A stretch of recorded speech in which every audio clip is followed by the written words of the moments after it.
Déjà, merci beaucoup d'être parmi nous ce soir pour aborder le sujet de la typologie du logement, qui est un univers en soi. Et c'est un thème assez complexe que j'ai voulu demander aux intervenants choisis leur contribution pour pouvoir définir l'acception de ce mot et pourquoi pas aussi présenter leur travail en lien avec ce thème. Je voudrais aussi préciser que cette discussion a lieu du coup à la plateforme de la création architecturale, à la Cité de l'Architecture, et c'est aussi ici que Dominique Boudet, critique d'architecture, et moi-même, architecte à Zurich, ont pu conjointement organiser l'exposition sur les logements coopératifs à Zurich, qui a lieu en ce moment dans la galerie d'architecture moderne et contemporaine et qui sera visitable jusqu'au 19 janvier. Donc le logement à Zurich, ce qui nous emmène en Suisse. C'est bien pour ça que j'ai contacté déjà Matthias Heinz de Pool Architekten, qui est ici ce soir, et aussi Genève. Pourquoi? Parce que déjà il y a la question de la langue, mais peut-être aussi de la culture. Genève se trouvant en Suisse, mais étant peut-être plus proche d'une culture française qu'une culture germanique. En tout cas, la Suisse a cette richesse d'être un pays à plusieurs langues et plusieurs cultures. Et donc, je voulais aussi proposer à un intervenant genevois de nous retrouver. Il se trouve que Jean-Paul Jacot est architecte à Genève et construit aussi du logement coopératif. Sur la France, étant donné que je suis français mais que j'exerce en Suisse, j'avais un petit peu plus de difficultés à choisir les intervenants, donc j'ai regardé tout simplement la presse spécialisée. Et dans le dernier AA sur le logement social, justement, le numéro d'octobre, qui a pour titre « Le logement social, une exception française », il y a un article et un dossier sur la caserne de Reuilly et également sur Sophie Delay. Et c'est pour ça que j'ai contacté aussi Charles-Henri Tachon, qui vient de livrer pour Paris Habitat un immeuble de logement sur la caserne de Reuilly dans le 13e, et Sophie Delay, qui a reçu très récemment le prix AMO 2019, donc le prix AMO, c'est-à-dire architecture maîtrise d'ouvrage, architecte et maître d'ouvrage. Voilà. Et puis on ne pouvait pas passer à côté de l'agence de Bourbouge et Grain d'Orge à Nantes, et donc Grisha Bourbouze nous fait l'honneur d'être aussi ici ce soir. Voilà. Pour commencer, du coup, j'ai lu un petit peu ce bouquin qui s'appelle Typologie aux éditions Birkhäuser. Et l'introduction de ce livre commence par une citation de Michael Halder qui dit que le logement, sa temporalité dépasse celle de l'habitant et celle du client. Autrement dit que l'architecte qui construit un logement pour un client ne peut pas répondre dès aujourd'hui à toutes les conditions ou tous les scénarios de vie qui pourront être ou qui pourront se dérouler dans ces murs. Et c'est là-dessus qu'il dit, alors j'aimerais juste reprendre.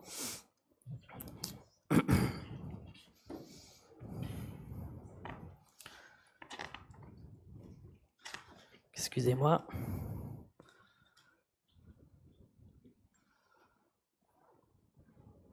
Voilà. Quand je conçois une maison, je pars des espaces intérieurs que je ne peux pas tout à fait définir. Ils peuvent être utilisés de façon différente et ce qu'ils seront exactement, c'est l'habitant qui le découvrira. Autrement dit, la vie à l'intérieur de ces murs fait aussi partie de l'architecture. Le livre est en allemand, donc j'ai dû traduire. C'est bien pour ça que voilà, j'aimerais aussi vous demander votre contribution à définir la typologie. Qu'est-ce qu'exactement un type? comment est-ce que le type peut traverser les époques, depuis le prototype vers le type, et pourquoi pas même l'archétype. Quand le type architectural résiste en fait dans le temps, et comment est-ce que la typologie définit finalement un répertoire dans lequel les architectes peuvent piocher pour composer, et quand ça s'applique au logement, on a un potentiel de déclinaison du coup de l'agencement des pièces les unes par rapport aux autres qui permet de générer une infinité de possibilités. Donc je vais passer la parole à Charles-Henri Tachon et je vais en même temps passer les slides si ça fonctionne. Ça marche. Oui. Bonsoir.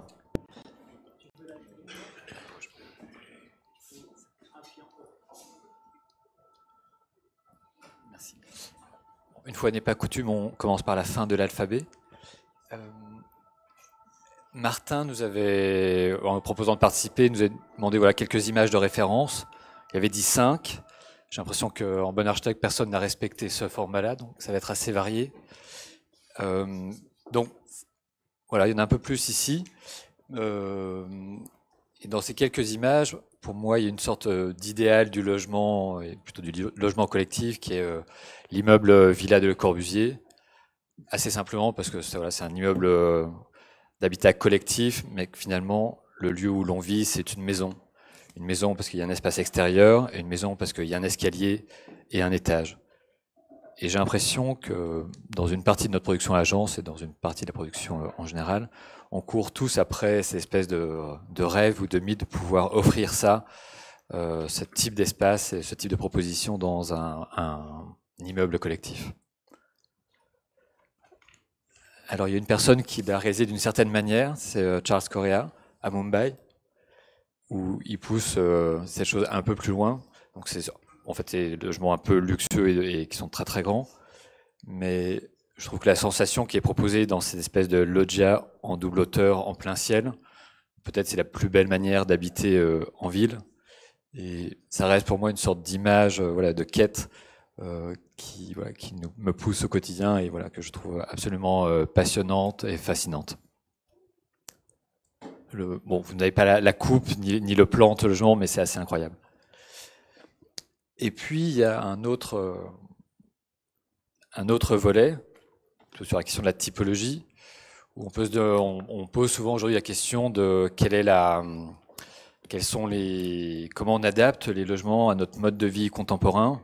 Et voilà, c'est une préoccupation qui est très actuelle, y compris même chez les promoteurs privés qui aujourd'hui ont compris que voilà, la concurrence, bien que la demande soit forte, il y a quand même une forme de concurrence entre les promoteurs privés. Et donc, un certain nombre commencent à s'intéresser à proposer des logements un peu plus poussés que leurs produits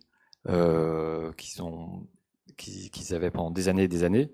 Et donc, voilà, comment innover, comment apporter, comment correspondre mieux aux nouvelles manières d'habiter. Et paradoxalement, j'ai l'impression que voilà, nombre de gens, ou par exemple de Parisiens, vivent dans des appartements haussmanniens et qu'à quelques détails près, finalement, on y vit aussi très bien. Donc ça pose un peu cette question de qu'est-ce qui fait que notre mode de vie contemporain il est tellement différent de celui de personnes d'il y a un siècle. Alors évidemment, on a moins envie d'avoir une cuisine tout au fond du couloir qui donne sur la courette, mais pour le reste, où on a moins envie de longs couloirs, mais finalement l'appartement haussmannien, on arrive à le transformer et à le rendre très facilement très confortable. Et voilà, ça c'est un plan d'un immeuble de Philippe Guizot dans le 13e arrondissement, il faut que j'aille vite, qui est pour moi une sorte de réinterprétation du dispositif haussmannien, où on voit, si on reprend, voilà, on va dire que le dispositif haussmannien a souvent cet effet d'une entrée qui distribue en étoile, et puis il y a toujours un système de seconde de circulation en façade qui permet voilà, d'avoir des doubles circuits à l'intérieur du logement. Et à sa manière, Philippe Guizot le réinterprète, avec voilà, ce dispositif où on entre dans le logement, il réintègre l'entrée finalement à la surface du séjour, et puis il crée cette double circulation entre la cuisine et une chambre. Ouais, ce qui donne cet espace-là, et il renforce encore le dispositif en ayant deux matériaux différents, un matériau qui renforce la continuité le long de la façade, et un autre matériau, pardon, un matériau sol qui renforce la continuité, et puis un autre matériau pour l'intérieur des pièces. Voilà, donc là on voit il y a une partie en parquet, je ne sais pas si on voit la suite. Voilà, il y a deux teintes de parquet qui jouent sur cette espèce de circulation en façade. Et pour moi, voilà, ça avait été un plan qui m'a beaucoup marqué voilà, quand j'ai commencé à travailler.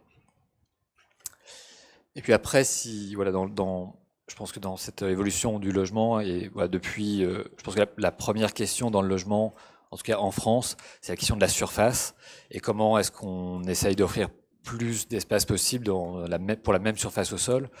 Et pendant tout le XXe siècle, la recherche elle a tourné autour de ça.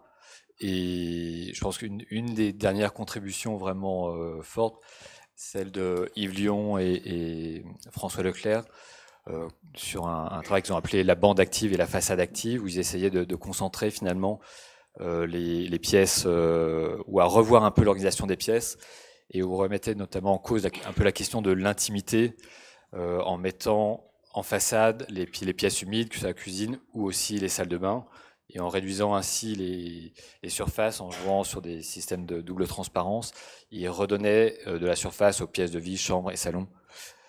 Voilà, c'est ce qu'on peut distinguer ici. Voilà, on a une chambre, et finalement la salle de bain est une sorte d'espace tout en longueur, pris entre la façade et la chambre.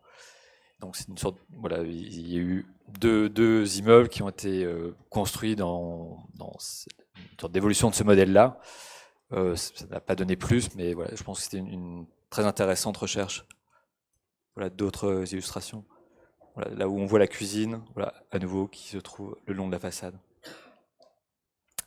Et juste pour terminer, quelques exemples de ce qu'on produit aujourd'hui à l'agence. Là, c'est une illustration du projet qu'on a livré à la caserne de Reuilly dans le 12e arrondissement pour Paris Habitat. Voilà, ça c'est le plan du rez-de-chaussée et surtout le plan d'étage. Donc c'est le plan de l'architecte coordonnateur nous livrait une sorte de bâtiment qui avait une forme carrée au sol, et on a essayé de décliner cette forme carrée avec une recherche d'un plan à cases, avec des surfaces de pièces relativement équivalentes, et en essayant de ne pas leur donner absolument une attribution à l'origine. Ce que Sophie a réussi à faire, et ce que nous n'avons pas réussi à faire, et qui nous a amené plutôt à une sorte de plan en croix, notamment sur ce logement-là, avec un dispositif, voilà, on entre depuis le palier, et puis on a un enchaînement des pièces avec un peu à la manière du modèle haussmannien, où on peut, ou bien depuis cette entrée, distribuer à peu près toutes les pièces, ou bien avoir un parcours en périphérie. Donc on a un effet traversant, et puis, voilà, et on a un système voilà, de double circulation, pardon. Voilà, on peut passer du séjour à la cuisine, de la cuisine à une chambre, d'une chambre à une autre chambre, et on revient avec les pièces humides qui sont éclairées en second jour à travers la cuisine, et hop, on revient à l'entrée ou la chambre principale, et on revient dans le salon.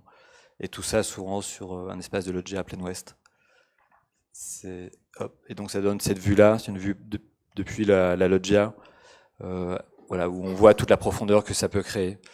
Et l'objet de ce travail de typologie, c'était voilà, de réussir à donner une sensation d'espace qui dépasse voilà, les 78 mètres carrés que représente le logement de 4 pièces.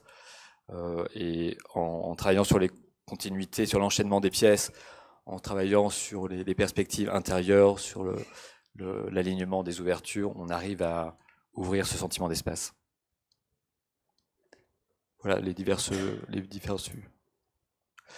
Et juste pour terminer, une autre proposition sur un projet que nous avons livré cet hiver à Lille. Et là, c'est pour un promoteur privé. Il y avait 54 logements. Et parmi les 54 logements, il y avait 4 logements qu'on avait appelés un peu pompeusement des logements exceptionnels. Parce qu'on trouvait dans les salons des sur-hauteurs. Ce n'est pas des doubles hauteurs, c'est des sur-hauteurs qui permettaient d'offrir voilà, un volume un peu différent.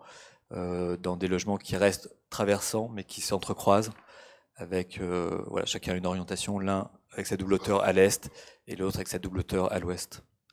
Et voilà, c'est assez inhabituel pour un promoteur privé de sortir de son cadre, dans son cahier des charges. Et là, voilà, il a suivi la proposition et on a pu le construire. Je passe le relais.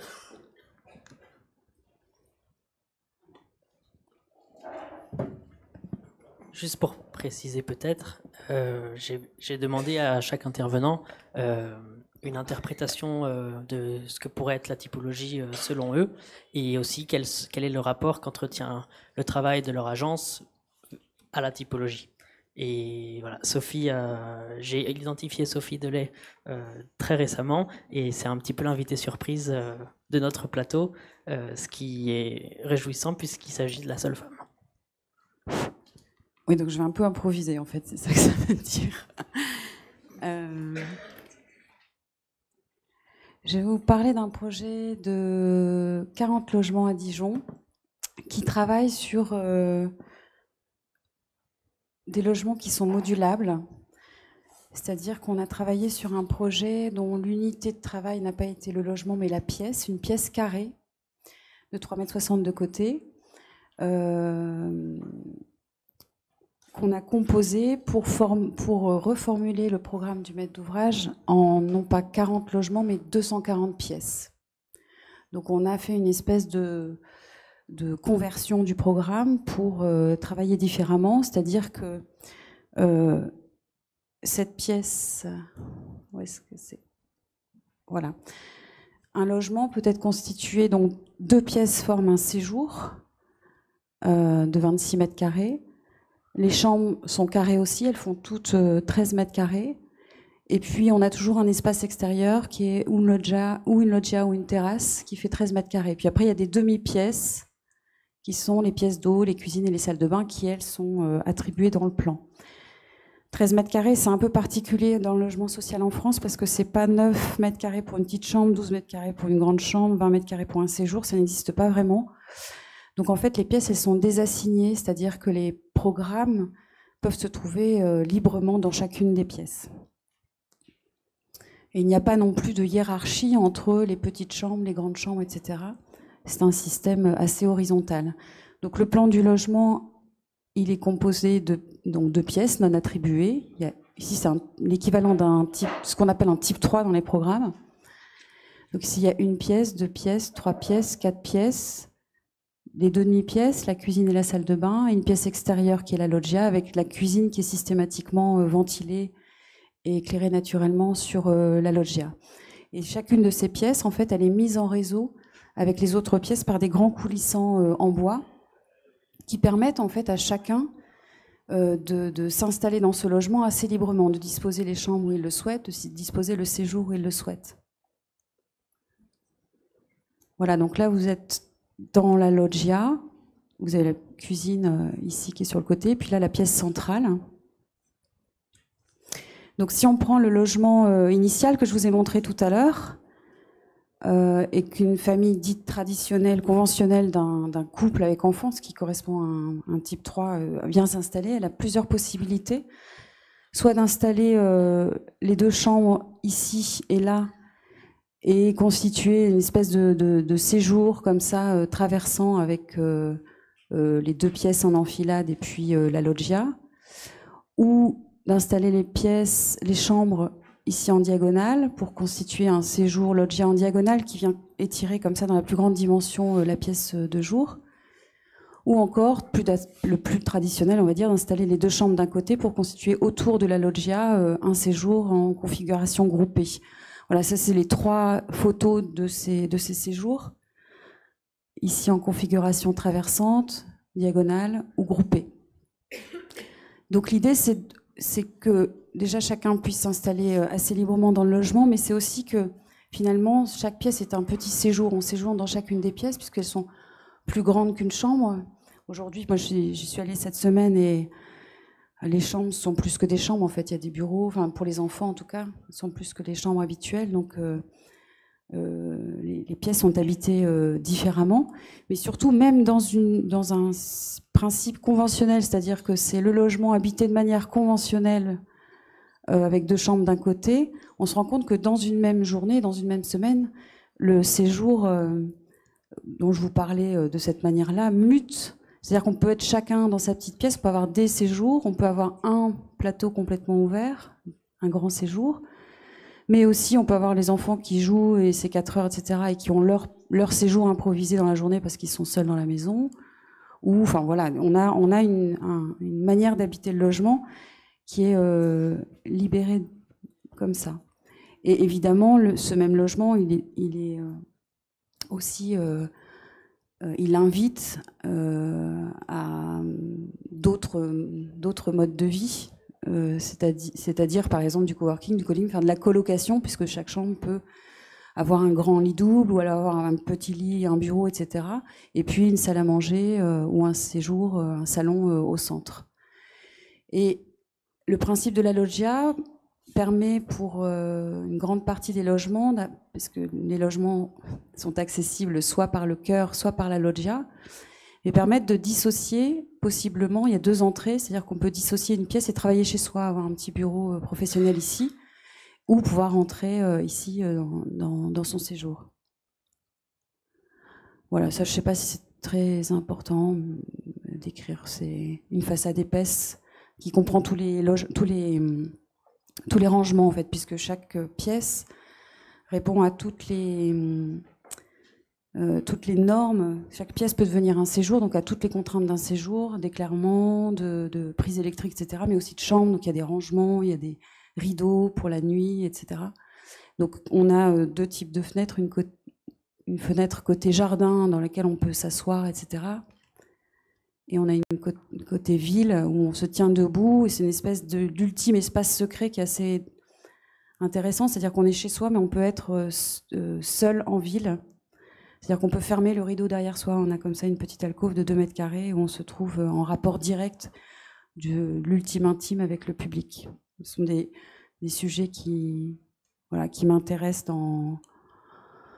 dans la manière dont aujourd'hui on peut être dans sa chambre dans le monde entier en fait avec Internet. Donc les relations du public et du privé évoluent énormément.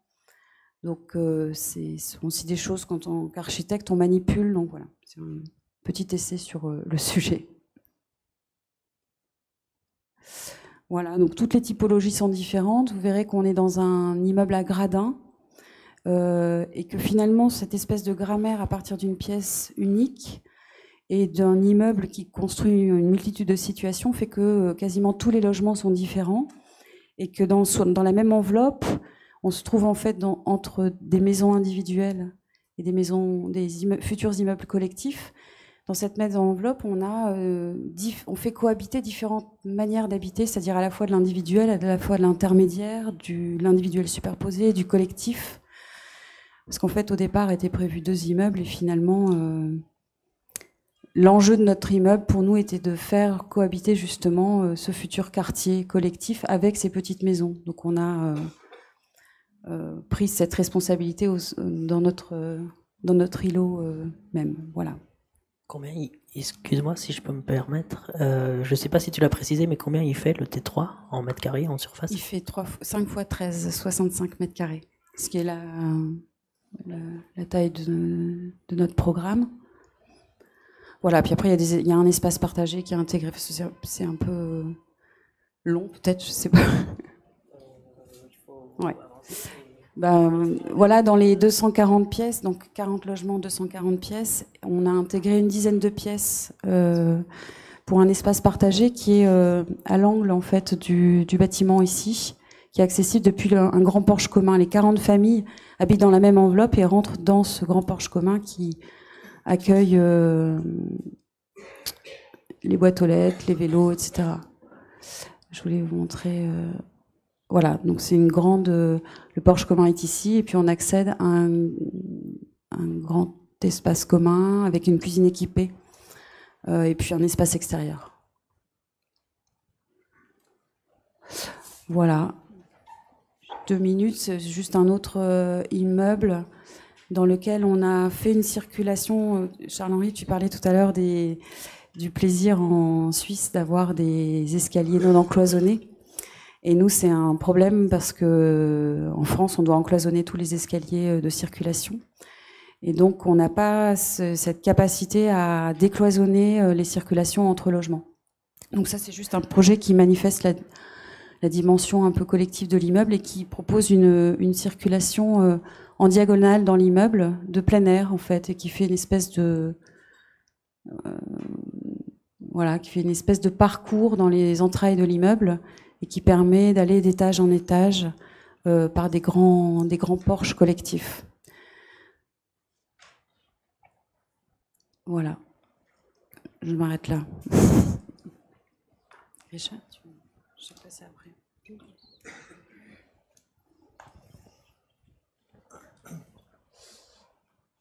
Donc là, nous on a été très surpris, ouais, le micro c'est bien. Quand on a découvert l'enquête qu'a menée Dominique Boudet sur ces coopératives et puis l'exposition que vous avez montée conjointement, de découvrir qu'il y avait toute une génération d'architectes en Suisse qui travaillaient depuis des années donc sur le logement d'une manière assez différente de ce qui s'est fait en France à la même époque. Et on était assez ravis parce que on trouvait dans cette approche une sorte de vérification d'une intuition, disons, qu'on a depuis longtemps et qui est peut-être liée à fréquentation de Rem Koolhaas, à savoir qu'il y a une sorte de vérité de l'architecture dans le programme. Et quand on parle de logement collectif, le programme, c'est la typologie, c'est-à-dire le logement, l'organisation du logement lui-même, et puis l'organisation des logements entre eux. Et c'est vrai que dans toute cette galaxie d'architecture suisse, on a trouvé une moisson incroyable d'organisation qui génère des formes urbaines. Et c'est ça qu'on trouve très intéressant, c'est le lien, c'est l'outil en fait que représente la typologie pour créer des formes urbaines qui sont des formes singulières. On a fait une petite généalogie personnelle parce qu'on s'est dit, en France, ça a aussi existé. Donc je vais passer assez vite. Dubuisson, Shape Village. Donc là, c'est des T4, pardon, avec une chambre de bonne quand même, hop, ici, qui font 125 mètres carrés, avec un magnifique séjour traversant, un petit coin cheminée. Donc c'est la première période, disons, on a regardé l'histoire récente du logement, c'est très personnel, très aléatoire. Je suis passé tout à l'heure dans les grandes salles et j'ai été très impressionné par tout ce qu'on peut y trouver. Mais disons qu'il y a une première période qui est la période de la reconstruction où le logement c'est une affaire d'État. Donc là, le client en l'occurrence c'est le MRU. Pouillon, avec là aussi la typologie, on peut le voir dans des espaces de ce type-là où on a toute une série de types de logements, que ce soit du très collectif dans des tours linéaires avec des balcons, des espèces de petites maisons de ville accessibles directement, qui génèrent un espace très singulier, ou alors encore mieux à Meudon-la-Forêt, ici ça c'est le point du jour, à Meudon-la-Forêt, on voit aussi différentes formes de bâtiments qui sont des organisations typologiques spécifiques, et puis un petit bâtiment ici qui sont les commerces. Alors les commerces, le coup génial de Pouillon dans ce grand ensemble, c'est que les commerces, il les construit comme si c'était un petit bâtiment qui avait préexisté au site, mais il les construit en pierre de taille comme il sait bien faire, avec un toit en tuiles, et donc il crée une espèce d'ambiguïté dans la perception du projet qui est fantastique, et qui est une très belle manière d'illustrer que typologiquement, il y a une forme une manière typologique de faire de l'architecture. Renaudie, dans les années 70, dans un vocabulaire beaucoup plus complexe, mais là aussi avec un lien très fort entre la forme et une spatialité des logements absolument incroyable. Jean Nouvel. Donc, alors, on passe dans une deuxième période, qui est la période, on va dire, des années 80, qui est la période de la délocalisation, et donc du transfert de responsabilité de l'État vers les communes. Le projet de Nemosus de Jean Nouvel, c'en est un très bel exemple, puisque c'est une commande directe du maire de Nîmes à Jean Nouvel pour produire pour concevoir, je dirais, un projet expérimental, alors qui bénéficiait de financement ou de dérogations liées à ce qu'on appelait les REX. Donc l'État est quand même encore pas très loin derrière, et un projet donc qui révolutionne un peu la question du logement, des surfaces et de la typologie avec les fameux triplex. Là ici c'est un duplex, on voit, mais dans des densités qui sont encore assez généreuses. C'est-à-dire que les logements sont grands, mais l'espacement entre les bâtiments est également assez vaste. Voilà, et cette photo elle est assez incroyable puisqu'on est vraiment dans une idée du logement extrêmement généreuse, extrêmement ouverte. Yves Lion, qui est aussi une manière de retisser ce que tu disais, Charles-Henri, de réécrire l'histoire un peu du modernisme, de continuer l'histoire du modernisme. J'aurais pu montrer également Siriani et Edith Girard, c'est-à-dire une manière, là aussi, l'obsession du duplex, la manière d'articuler des fenêtres verticales, des fenêtres horizontales. Donc tout un travail, je dirais, d'écriture, mais lié ontologiquement à l'organisation interne des logements. Ici, c'est sur le quai Henri IV à Paris, avec des systèmes de duplex qui forment des passerelles entre les bâtiments. Et fin de l'histoire, ou presque, l'hackathon Vassal. Alors, l'hackathon Vassal, ça a été une sorte de déflagration, c'est-à-dire qu'ils ont tout d'un coup quasiment réinventé tout from scratch, et démontrant que finalement, malgré l'ensemble des contraintes qui s'exercent sur la conception des logements sociaux, on pouvait faire plus grand, plus vitré, plus tout, quoi. Et d'une certaine manière, ce qui est problématique malgré tout dans ce type de projet, c'est que c'est une sorte de révolution, mais à mon sens, c'est resté une révolution un peu sans descendance, parce que hyper spécifique, comment dire, supposant la bienveillance de certains maîtres d'ouvrage, supposant certains sites parce que urbanement pas très adaptables, reposant également sur une sorte, peut-être une idéologie un peu d'une société sans masque, d'une intimité complètement exposée. Là, on voit la photo de droite avec la cuisine double orientée, les gens mettent l'étagère devant le vitrage, il y a tellement de vitrage qu'on ne sait plus quoi en faire.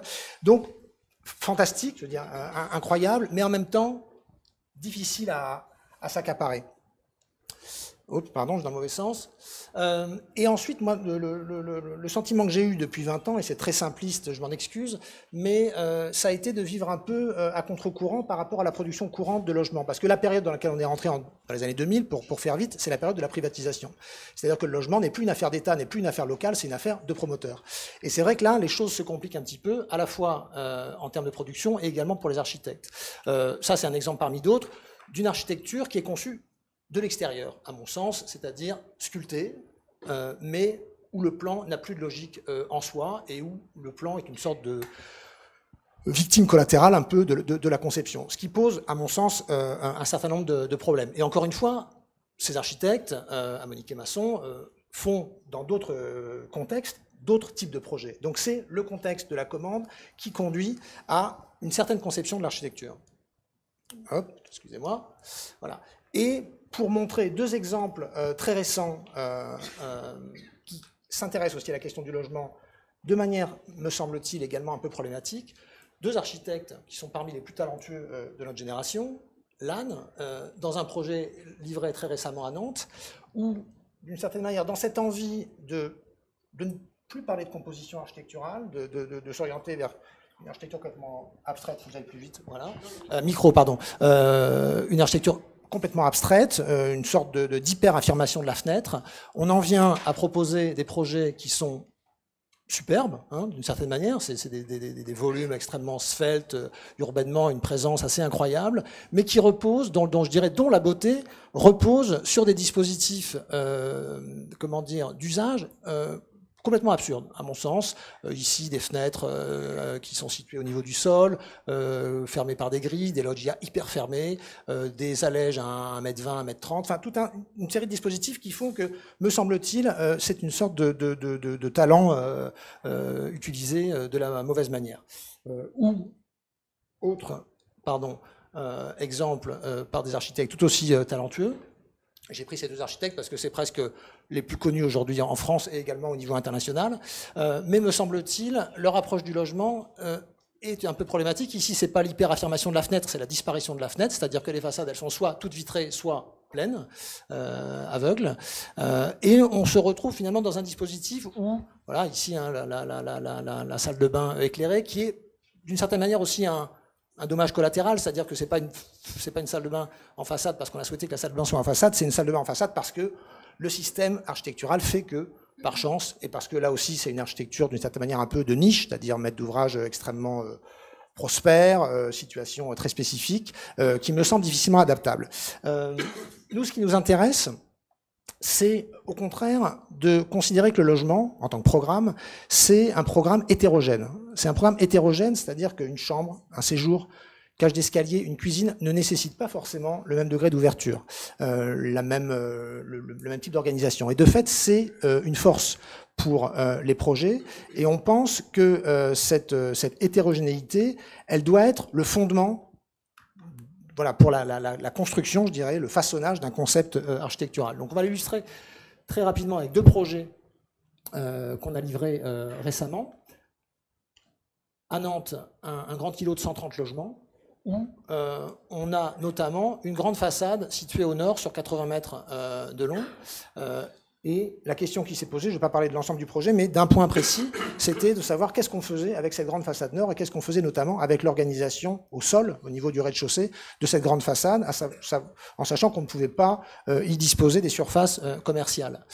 C'est un îlot comme ça qui fait un grand serpent avec des logements organisés de manière traversante avec des cages d'escalier très fréquentes sur tout le périmètre, et puis deux petits bâtiments un peu différents dans leur organisation. Celui-là est avec des coursives, ça c'est des logements en accès direct depuis le rez-de-chaussée, qui viennent apporter une sorte d'organisation un peu plus informelle dans le cœur d'îlot.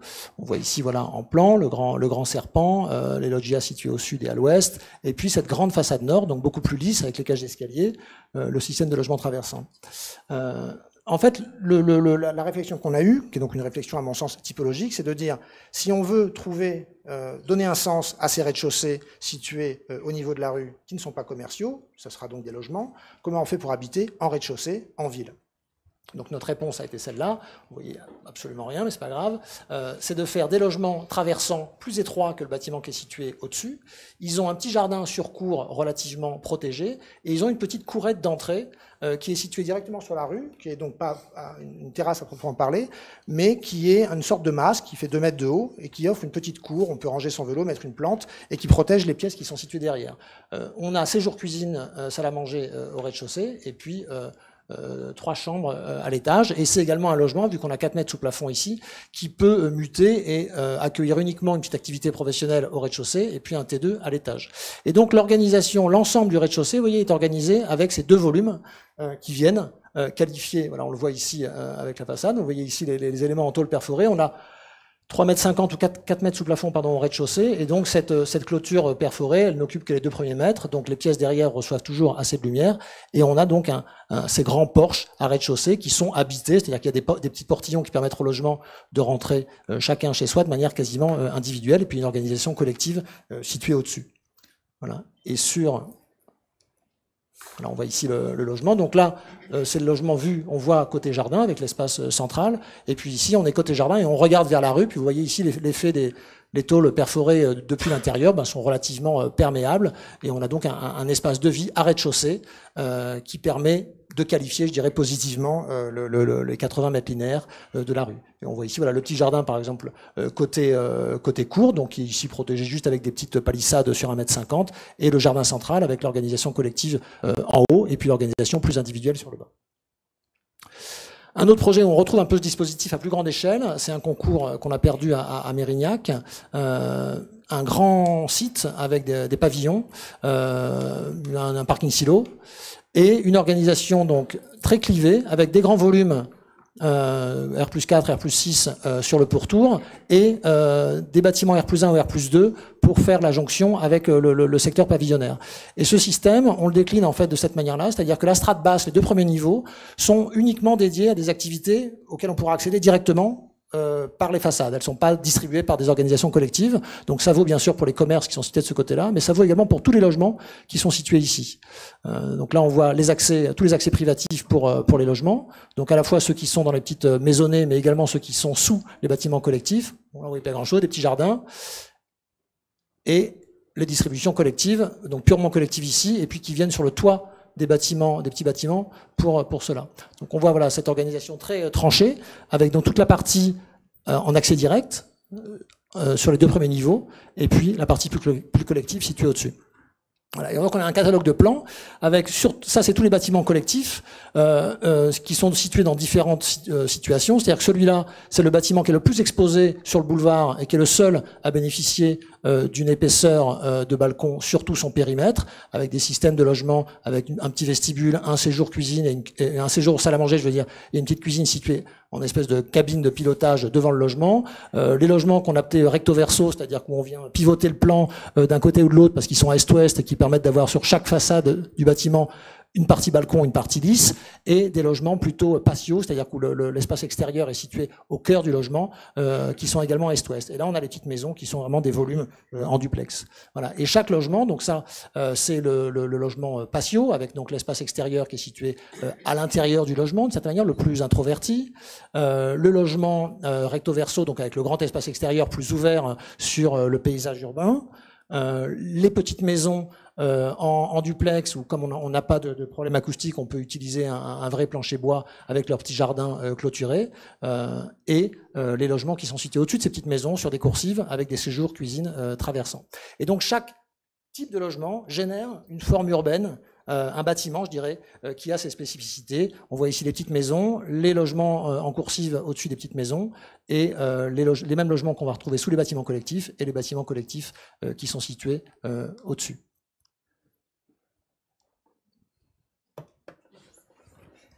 Merci Grisha.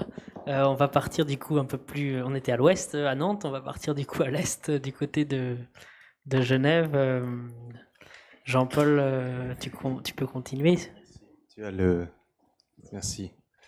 Je tiens juste à dire une chose, c'est que j'avais joué le jeu en préparant 5 images. Et Martin m'a appelé cet après-midi un peu inquiet. Il m'a dit, écoute, t'es le seul à avoir fait ça, il faut que tu fasses quelque chose. Alors j'ai passé une partie de l'après-midi à rallonger la sauce, donc c'est passé d'un haïku à autre chose. Non, pardon, l'autre sens. J'ai voulu faire une présentation sur le travail qu'on fait sur la typologie à Genève, avec un accent quand même assez particulier sur la dimension des coopératives d'habitation, parce que c'est vrai que dans le contexte de l'exposition qu'on a vue tout à l'heure, ce travail est assez précis et permet aussi une expérimentation typologique tout à fait intéressante. Et c'est vrai que l'exposition portait ici surtout sur Zurich.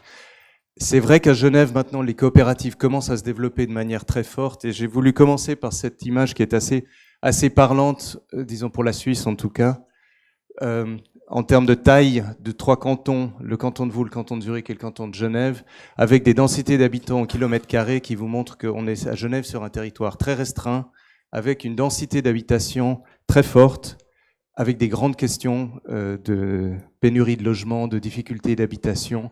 On parle beaucoup de crise du logement aujourd'hui à Genève. En fait, on a une crise du logement qui dure à Genève depuis la fin du XVIe siècle, donc c'est pas vraiment très nouveau. Et ça a introduit toute une série de points de développement d'urbanisme qui ont eu, au cours des différentes périodes de l'histoire, connu des époques assez différentes, mais toujours avec une urbanité très précise et des formes souvent différentes, mais toujours avec une densité aussi assez présente. Les coopératives d'habitation sont très présentes actuellement, surtout dans une législature actuelle d'un point de vue politique, qui encourage fortement les coopératives, qui permet, comme à Zurich d'ailleurs, des droits de superficie favorisés pour les coopératives et qui permettent de développer passablement de logements avec un objectif annuel de construction de logements autour de 2000 unités de logements prévues par année à Genève, dans le canton, ce qui est quand même relativement ambitieux et qui, dans les dernières années, a été tenu. 2018 a été la première année où les objectifs ont été atteints et on continue dans les années à venir à avoir un pronostic à peu près similaire. On a des coopératives très différentes, des anciennes coopératives, peut-être plus proches de celles qu'on trouve à Zurich.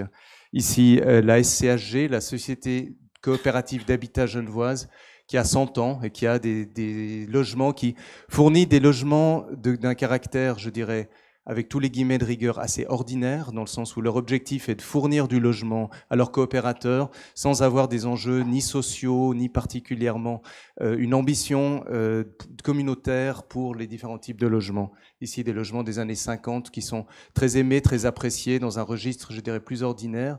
D'autres coopératives qui sont issues d'une période assez intéressante de la ville à la fin des années 80 avec une grande emphase sur l'occupation de bâtiments. Il y a eu beaucoup de squats, beaucoup aussi à Zurich, une période très riche culturellement et aussi en termes d'expérimentation de l'occupation de bâtiments, avec beaucoup des coopératives avec lesquelles on travaille maintenant, qui sont des gens qui avaient 22, 23 ans à la fin des années 80 et qui ont grandi avec la mouvance des squats et du logement alternatif. Et puis, des troisièmes types qu'on appelle les primo-coopératives, qui sont des coopératives très récentes, qui profitent justement de cet élan des coopératives. Et on voit qu'entre 2014 et 2019, on a une douzaine de coopératives qui ont été fondées à Genève, avec des objectifs assez différents. Ici, celle-ci pour laquelle on travaille, la brique, qui est plutôt centrée sur une relation entre le travail et l'habitat. Ces différents types de coopératives génèrent systématiquement des projets très différents, sont des dialogues très différents avec les maîtres d'ouvrage. Ça permet une forme de complicité assez différente, avec à chaque fois des projets de nature assez différente. Donc j'ai voulu, sur 3 projets, montrer 3 coopératives différentes, 3 réflexions différentes et 3 types de projets très différents. Ce premier projet des Quais Vernets à Genève, qui est une très grande opération qui se situe ici. Pour ceux d'entre vous qui connaîtraient Genève, vous avez la plaine de Plainpalais ici, le lac est plus loin. Sur les anciens terrains industriels, un très grand périmètre qui a fait l'objet d'un premier concours d'urbanisme qui a été remporté par le bureau FHV de Lausanne avec cette proposition un petit peu brutale de très grands îlots avec des bâtiments de très grande échelle. Et ensuite, un second concours qui a porté sur l'architecture des différents blocs et l'îlot B que nous réalisons, qui est actuellement celui-ci, qui a fait l'objet d'un second concours d'architecture. C'est une échelle assez importante. On voit aussi, je parlais de la densité genevoise, le gabarit, on est à 30 mètres, donc à Ré plus 9 étages. Avec ces très grands bâtiments, ici un des ateliers avec les différents architectes, pour lesquels il y a une vraie volonté d'un travail d'ensemble sur tous ces bâtiments pour former un quartier plutôt que de former une série de bâtiments. Donc, l'îlot B est une sorte de très grande échelle, un petit peu intimidante, avec, ce qui est intéressant, des types d'habitats très différents derrière un bâtiment qui se veut relativement unitaire, avec presque cette définition d'une sorte de palazzo, avec si vous regardez de près, des expressions de façade qui varient, des superpositions typologiques différentes, une assez grande complexité à l'intérieur de cette forme. Sur cours, un registre très différent, un découpage en redans qui nous permet typologiquement une assez grande variété. Donc vous voyez ce plan qui est composé d'une série de bâtiments distincts. Vous voyez à chaque fois une cage ici d'entrée avec qui distribuent 3 logements ou 4 systématiquement. Vous avez 3 ici, 4 ici. Des situations d'angle assez différentes. Et un des enjeux du concours était un bâtiment très profond qui fait 21 mètres avec une densité très importante. Et il s'agissait de rester à l'intérieur de cette côte très très bizarre et très difficile des 21 mètres avec cette proposition qu'on a faite d'un découpage sur la cour qui permet d'avoir soit des appartements traversants, soit des appartements d'angle sur cour qui ont une double orientation. La part coopérative dans ce bloc est assez petite. On a à peu près un quart du bloc qui est issu d'une coopérative. Dans l'îlot suivant, celui de l'îlot A, vous avez quasiment la moitié, toute la partie haute qui est en coopérative. Mais c'est assez intéressant que si vous regardez le plan de près, vous avez des subtiles variations typologiques entre cette partie-ci qui est du logement à caractère social assez serré, ceux-ci qui sont des coopératives, ces appartements qui ont une spatialité différente pour avoir une situation un peu plus généreuse en termes d'espace. Donc cette mixité qui est assez intéressante à l'intérieur de ce bâtiment, avec ensuite des rez-de-chaussée à caractère vraiment purement commercial sur l'ensemble du rez-de-chaussée. Un deuxième projet, le Sentier des Saules à la Coda, qui est le remplacement d'un très beau bâtiment industriel ici sur les bords du Rhône à Genève. C'est intéressant de voir que ces 3 projets sont issus de concours. Le concours en Suisse est très important. Et à chaque fois qu'un de ces périmètres est mis en concours, c'est aussi l'objet d'une expérimentation typologique assez importante. Ici, un concours qui a eu lieu il y a quelques années pour ce site, avec un projet qu'on a remporté avec un bâtiment qui complète un îlot triangulaire existant avec cette très belle situation en bord de Rhône, avec cette particularité que le Rhône et les belles orientations sont au nord, donc des questions d'orientation solaire, et un bâtiment qui développe une forme un peu plissée pour fragmenter un volume relativement important. On a 68 appartements, dont certains assez grands, et un quartier qui est fait actuellement d'une série de surélévations sur des bâtiments industriels existants. Et notre projet s'invente une sorte d'histoire avec 3 étages, avec des appartements différents en haut, qui se distinguent d'une partie basse, comme pour générer une sorte de bâtiment qui aurait presque été surélevé d'origine. Un rez-de-chaussée très important avec des très grandes salles communes, une cuisine, des grandes salles communautaires, un espace ici de restaurant partagé, une hôtellerie pour l'ensemble des habitants qui permettent que quand vos beaux-parents viennent habiter, ils n'habitent pas chez vous, mais ils habitent en bas à l'hôtellerie. Ça permet d'avoir une flexibilité d'usage et une très grande cour à l'usage des habitants et du quartier. Typologiquement, on a cherché ici à développer surtout des questions issues de la circulation, avec des circulations extérieures sur ces très grandes coursives qui regroupent plusieurs appartements. Vous voyez ici 1, 2, 3 cuisines qui ouvrent sur ces appartements, qui permettent au sud d'avoir des appartements autour d'un balcon partagé avec des plus petits balcons privatifs au nord et ces appartements traversant, où vous voyez ici cette diagonale à travers les appartements qui ouvrent ensuite sur le Rhône. Celle-là, c'est un peu promené, mais bon. Non, elle était là, pardon. C'était la CODA, la coopérative pour laquelle on le développe, est une coopérative qui se veut très participative avec ses membres. Et cette caricature qui avait été faite à la suite d'une des séances qu'on avait faites avec les habitants, dans le sens où le projet est développé avec les habitants. Alors, nous avons développé un programme assez important en parallèle du logement avec des salles communes, on a une sauna, on a un fitness, on a un pilate, on a toute une série de choses qui viennent autour. Et c'est génial parce que vous vous retrouvez dans des séances de concertation et de discussion avec les coopérants où vous dites où est-ce qu'on met ça, et puis chacun a une opinion très différente. Et finalement, ça pose plus de problèmes qu'autre chose de réussir à gérer cette concertation. Un dernier projet à Lancy, donc dans la périphérie genevoise, dans un site qui se trouve ici, dans un site vraiment de première couronne périphérique, avec un bâtiment qui regroupe cette coopérative avec des ateliers au rez-de-chaussée pour le travail, qui permettent d'avoir des surfaces à disposition des habitants, et surtout ici un travail sur la relation du sol de ce bâtiment avec ces grands ateliers qui sont partageables, qui ouvrent sur un jardin privatif qui se trouve autour, avec une relation traversante au rez. Et puis surtout dans les étages, à nouveau une circulation extérieure avec des grands balcons ici en double hauteur, qui regroupent une série d'appartements qui, eux, ont un balcon privatif du côté sud sur le parc, avec à nouveau cette notion de balcon partagé qui ouvre ici sur une vue transversale avec une très belle vue ici, une orientation sur le paysage. Ce sont des appartements de taille très différentes. Vous avez ce qu'on appellerait des 2 pièces, des 3 pièces, des 4 pièces, des 5 pièces et des 6 pièces, des clusters aussi, donc une très très grande mixité typologique, mais avec toujours un même souci, disons, d'une relation avec une pièce sur la coursive, un élément traversant, et ensuite des salons séjours qui ouvrent toujours en situation d'angle avec des loggias assez généreuses. Voilà, je crois que j'ai fini. Merci Jean-Paul. Tu as évoqué le nom du cluster. Est-ce que tu pourrais préciser de quoi il s'agit? Est-ce que c'est un type innovant en soi?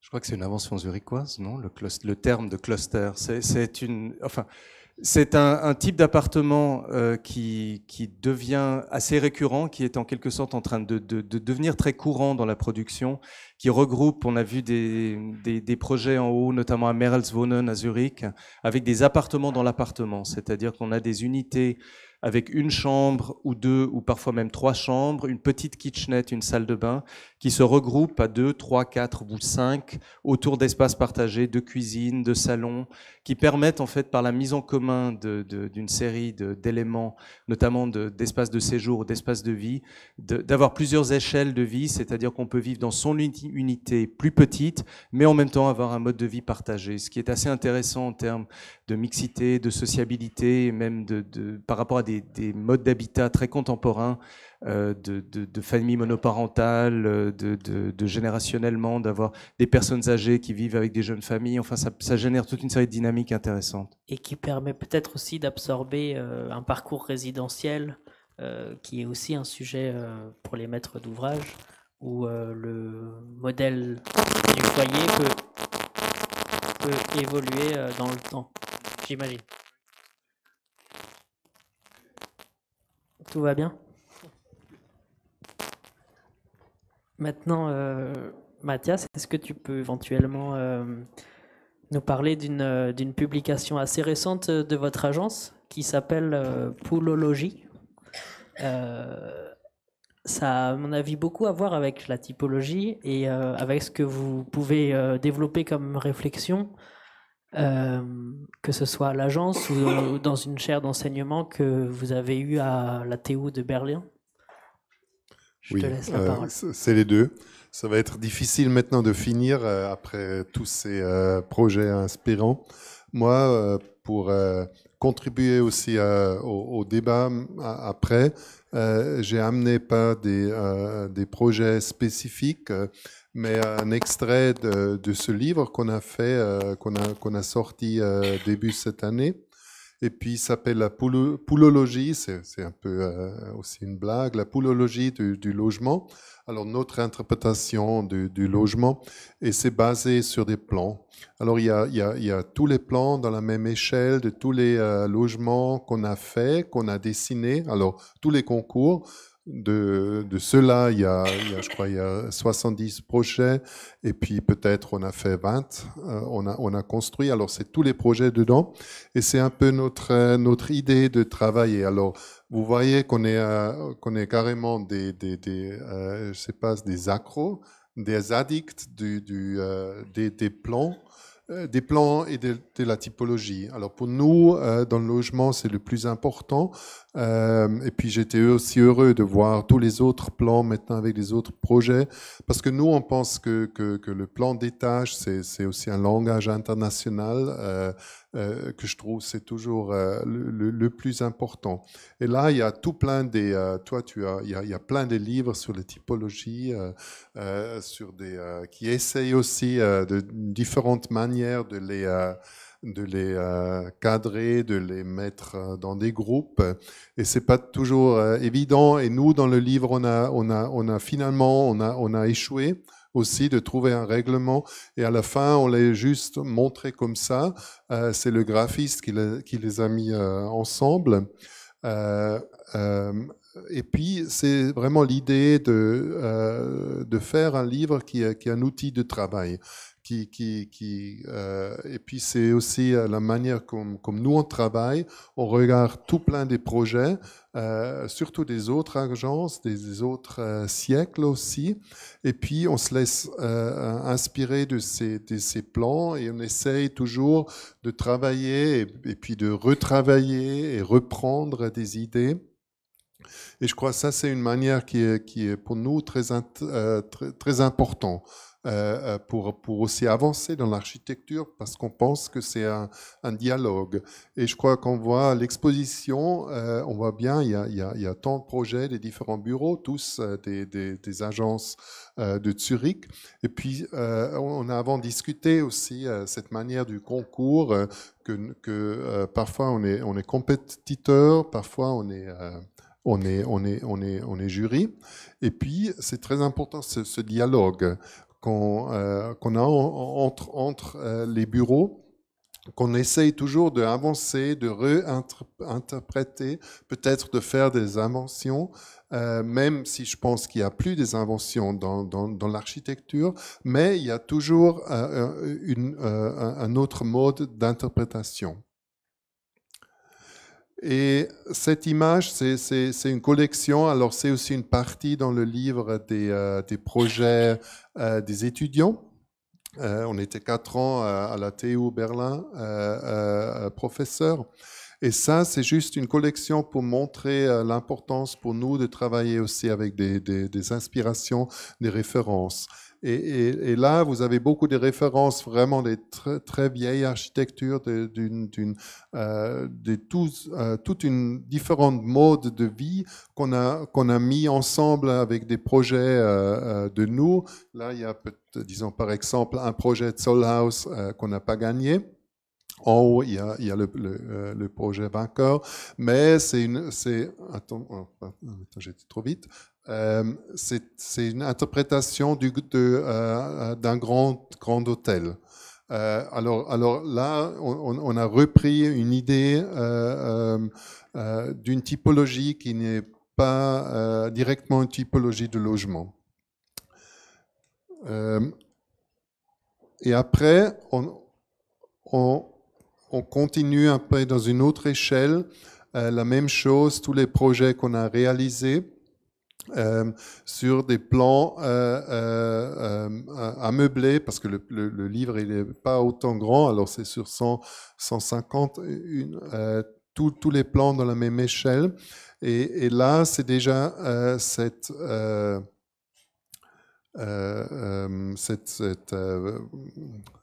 maintenant il me manque le mot. Attends une seconde. Finalement, non, de meubler les plans, de s'imaginer déjà comment les gens ils vont vivre là-dedans.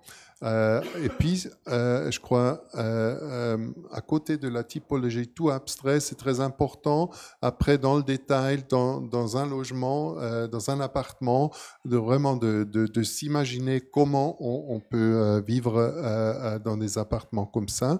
Alors, c'est toujours des plans qu'on connaît aussi des concours, mais je crois que c'est très important où est-ce qu'on met le lit, où est-ce qu'on met la table, comment des différents modes. Avant, dans les projets de Sophie, on a vu juste un type d'appartement qui peut être meublé dans des différentes modifications, que c'est magnifique. Et à la fin, ça nous mène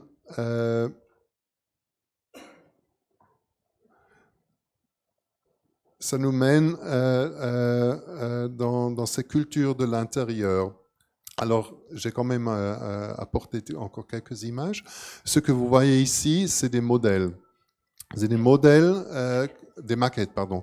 Des maquettes que les étudiants, ils ont fait d'une photo qu'on leur a donnée. Alors, à droite, vous connaissez rue Franklin de Auguste Perret, à gauche,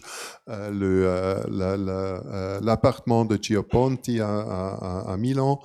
Et puis, ils ont dû reconstruire en maquette cette photo et de refaire une photo.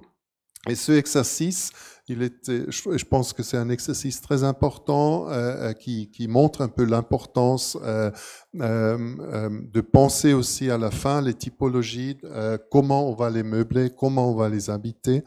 Et puis là, et comment, d'où vient la lumière? Est-ce que c'est des appartements tout éclairés, des appartements plutôt dans l'ombre, etc. Et vous voyez à gauche là comment c'était vraiment une scénographie, et à droite là c'est un atelier dans la Villa Meira là de Alvar Aalto, et à droite après la photo.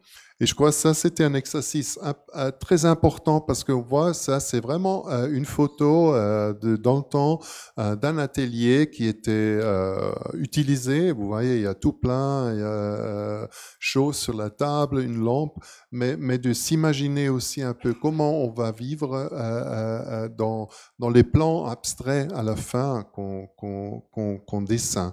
Alors, il y a toujours les deux mondes. Alors, il y a l'abstrait, il y a le plan, il y a la typologie, mais après, il faut l'imagination, et puis peut-être aussi faire des modèles, et pour s'imaginer comment on va vivre dans ces appartements. Et puis là, Adolf Loos, à gauche, Ricardo Bofill.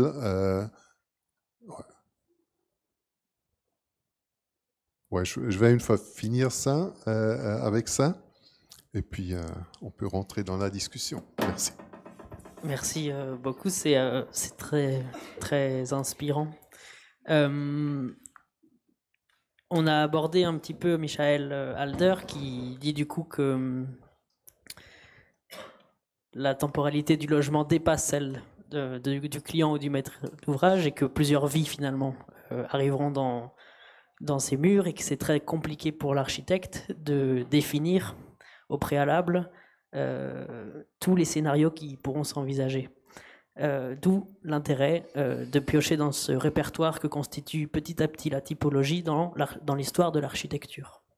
Par rapport à cette dimension chronologique et ce qui détermine le type dans l'histoire de l'architecture, il me semble que Raphaël Moneo, dans le livre sur la typologie, dit qu'un architecte qui arrive à inventer un nouveau type, du coup, ce type sera réinterprété par d'autres architectes de façon presque anonyme et que ce type composera une nouvelle strate dans l'histoire de l'architecture. Concrètement aujourd'hui, au XXIe siècle, est-ce qu'il est possible d'inventer, d'après vous, des nouveaux types? Encore.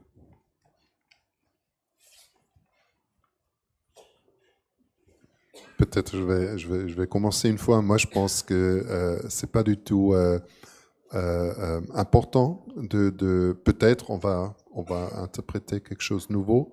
Peut-être on va faire même une invention, mais je pense que c'est complètement négligeable. Je pense surtout la société, elle se réinvente. Je crois la société, elle change. Et avec ce changement, à la fin, nous, comme architectes, on va réagir dans une manière nouvelle. Si les types vont changer, ça c'est peut-être même pas si important. Disons, il y a des appartements du 19e siècle qui marchent sur beaucoup des manières de vie et de société, et des autres types des autres maisons qui fonctionnent plus, et on va les enlever et reconstruire un nouveau appartement. Est-ce que quelqu'un veut ajouter quelque chose par rapport à... Alors, j'ai dit nouveau type, mais ça pourrait être aussi innovant. L'innovation dans le logement, sinon. Aujourd'hui, elle se situe à quel niveau? Je suis embarrassé parce que à la fois, souvent on me demande de répondre à cette question, donc j'essaye de trouver des réponses, mais dans le fond, je pense qu'il n'y a pas tant d'innovation que ça. C'est que un bon logement, c'est un bon logement, c'est un endroit où il y a de la lumière naturelle un maximum dans toutes les pièces, y compris dans la salle de bain.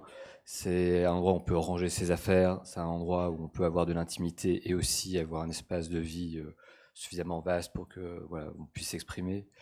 Et finalement, plein de types peuvent répondre à ces besoins-là. Il y a une sorte de quelques besoins primitifs qu'on a en tant qu'être humain. Et plein de modèles peuvent répondre à ça. Je ne sais pas si aujourd'hui, il y a tellement d'autres attentes qui supposent des nouvelles propositions. Après, il y a plein de petites choses qui font des plus. Peut-être que l'évolution des modes de vie, on n'est plus forcément 8 heures par jour, du lundi au vendredi au travail, mais on a peut-être besoin parfois aussi de faire autre chose que de dormir chez soi, notamment parce qu'on vit aussi de plus en plus longtemps. Peut-être que l'habitat et le travail pourraient devenir en quelque sorte une piste vers l'innovation dans le logement. Qu'est-ce que vous en pensez? C'est peut-être, Sophie, ce qui est aussi proposé dans cette espèce de plan générique où tout devient possible.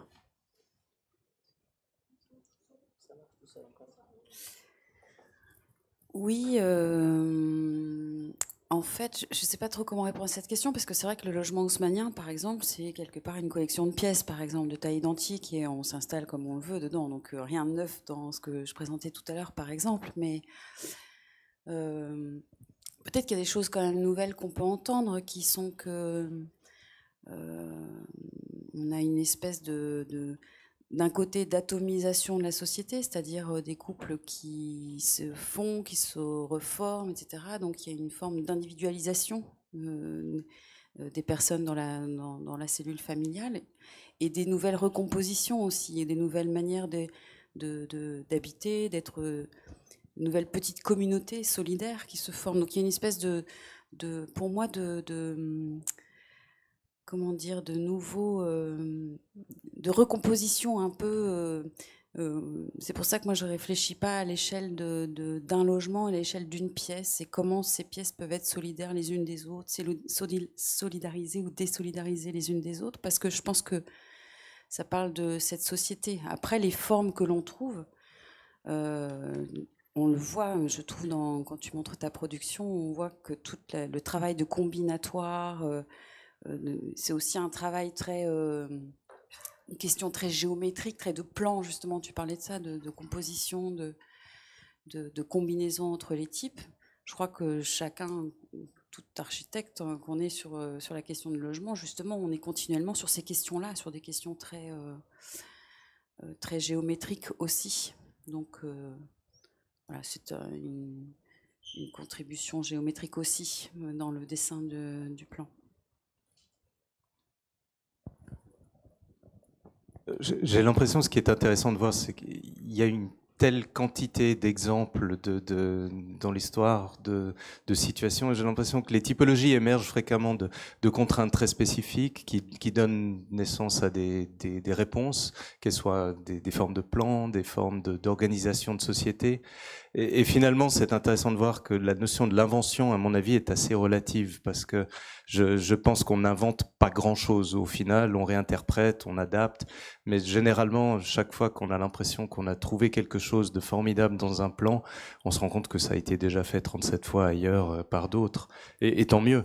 Et j'ai l'impression qu'on est toujours dans cette logique où je rejoins ce que tu disais, la notion de la permanence de certains modèles qui restent extrêmement pertinents face à des situations contemporaines.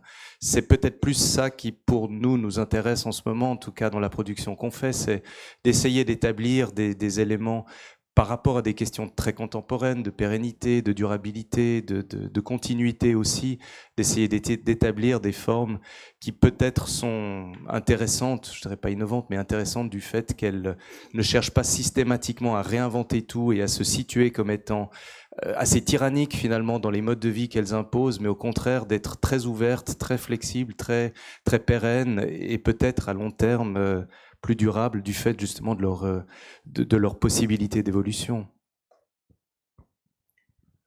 Peut-être il faut même ajouter, c'est plus important, c'est la variation des types, au lieu de inventer quelque chose que autant qu'il y a des différents modes de vie, il faut plein de différentes maisons et typologies. Et je crois que ça c'est important, et je crois que ça c'est aussi là où on souffre. Et s'il y a des maîtres d'ouvrage, comment on dit maîtres d'ouvrage, des maîtres d'œuvre. Bauherrschaft, Ouais, de maître d'ouvrage ici. Ça c'est en principe le message que j'aimerais bien donner comme architecte, qu'il permet, parfois c'est aussi les normes qui l'interdit, de permettre de construire plus de différents logements. Quand on se rend compte que les villes ils sont déjà grands et construits, disons le risque il est aussi à très peu. Il n'existe même pas qu'on peut pas vendre ou pas louer des appartements qui ont une autre matière, qui sont un peu différents, pardon, qui sont un peu autres. Et je crois là il y a peut-être une demande. Je crois nous on a peut-être dépassé un peu les années après-guerre où il fallait juste faire un modèle pour tout le monde, qu'aujourd'hui, je crois qu'il faut construire beaucoup de modèles pour beaucoup des différents modes de vie. Donc une société plus métissée, plus diverse, où les modes de vie, du coup, s'étendent, en fait, j'imagine. Très bien. Grisha, tu veux ajouter quelque chose ? Sur la question de l'innovation, plus proche, je pense que c'est des évolutions extrêmement lentes. Donc, moi, je pense que je vois pas. Moi, j'ai le sentiment. Ça fait une vingtaine d'années qu'on fait des projets de logement collectif. Il y a peut-être aussi une forme de vérité dans la commande. Et le type de commande qu'on a eu, les programmes qu'on nous soumet, sont à peu près tous les mêmes, en fait, depuis 20 ans. Je crois que la plus grande innovation qu'on m'a proposée, ça devait être de faire un T2 bis, c'est-à-dire que vous faites une petite alcôve en plus pour pouvoir mettre un petit enfant. Ça doit être ce que j'ai connu. Je parle pas des potagers sur le toit ou des tendances plus actuelles. Mais ce que je veux dire par là, c'est que les évolutions sont très lentes et donc les types sont pas des types architecturaux. Les types sont avant tout liés à une situation foncière, à une manière de fabriquer la ville. Aujourd'hui, on fabrique pas la ville de la même manière qu'il y a 50 ans. Par exemple, il est extrêmement rare d'avoir la liberté de définir, en France en tout cas, un plan masse. C'est-à-dire que les projets en France aujourd'hui sont collectifs, pour le pire et pour le meilleur. pour le meilleur, parce qu'effectivement, ça suppose des situations de compromis.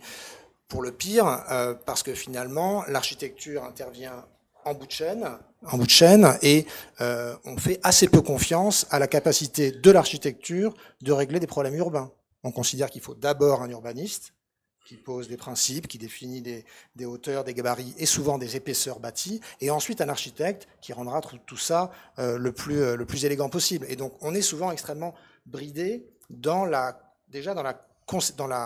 le potentiel typologique des projets par une conception urbaine qui nous précède.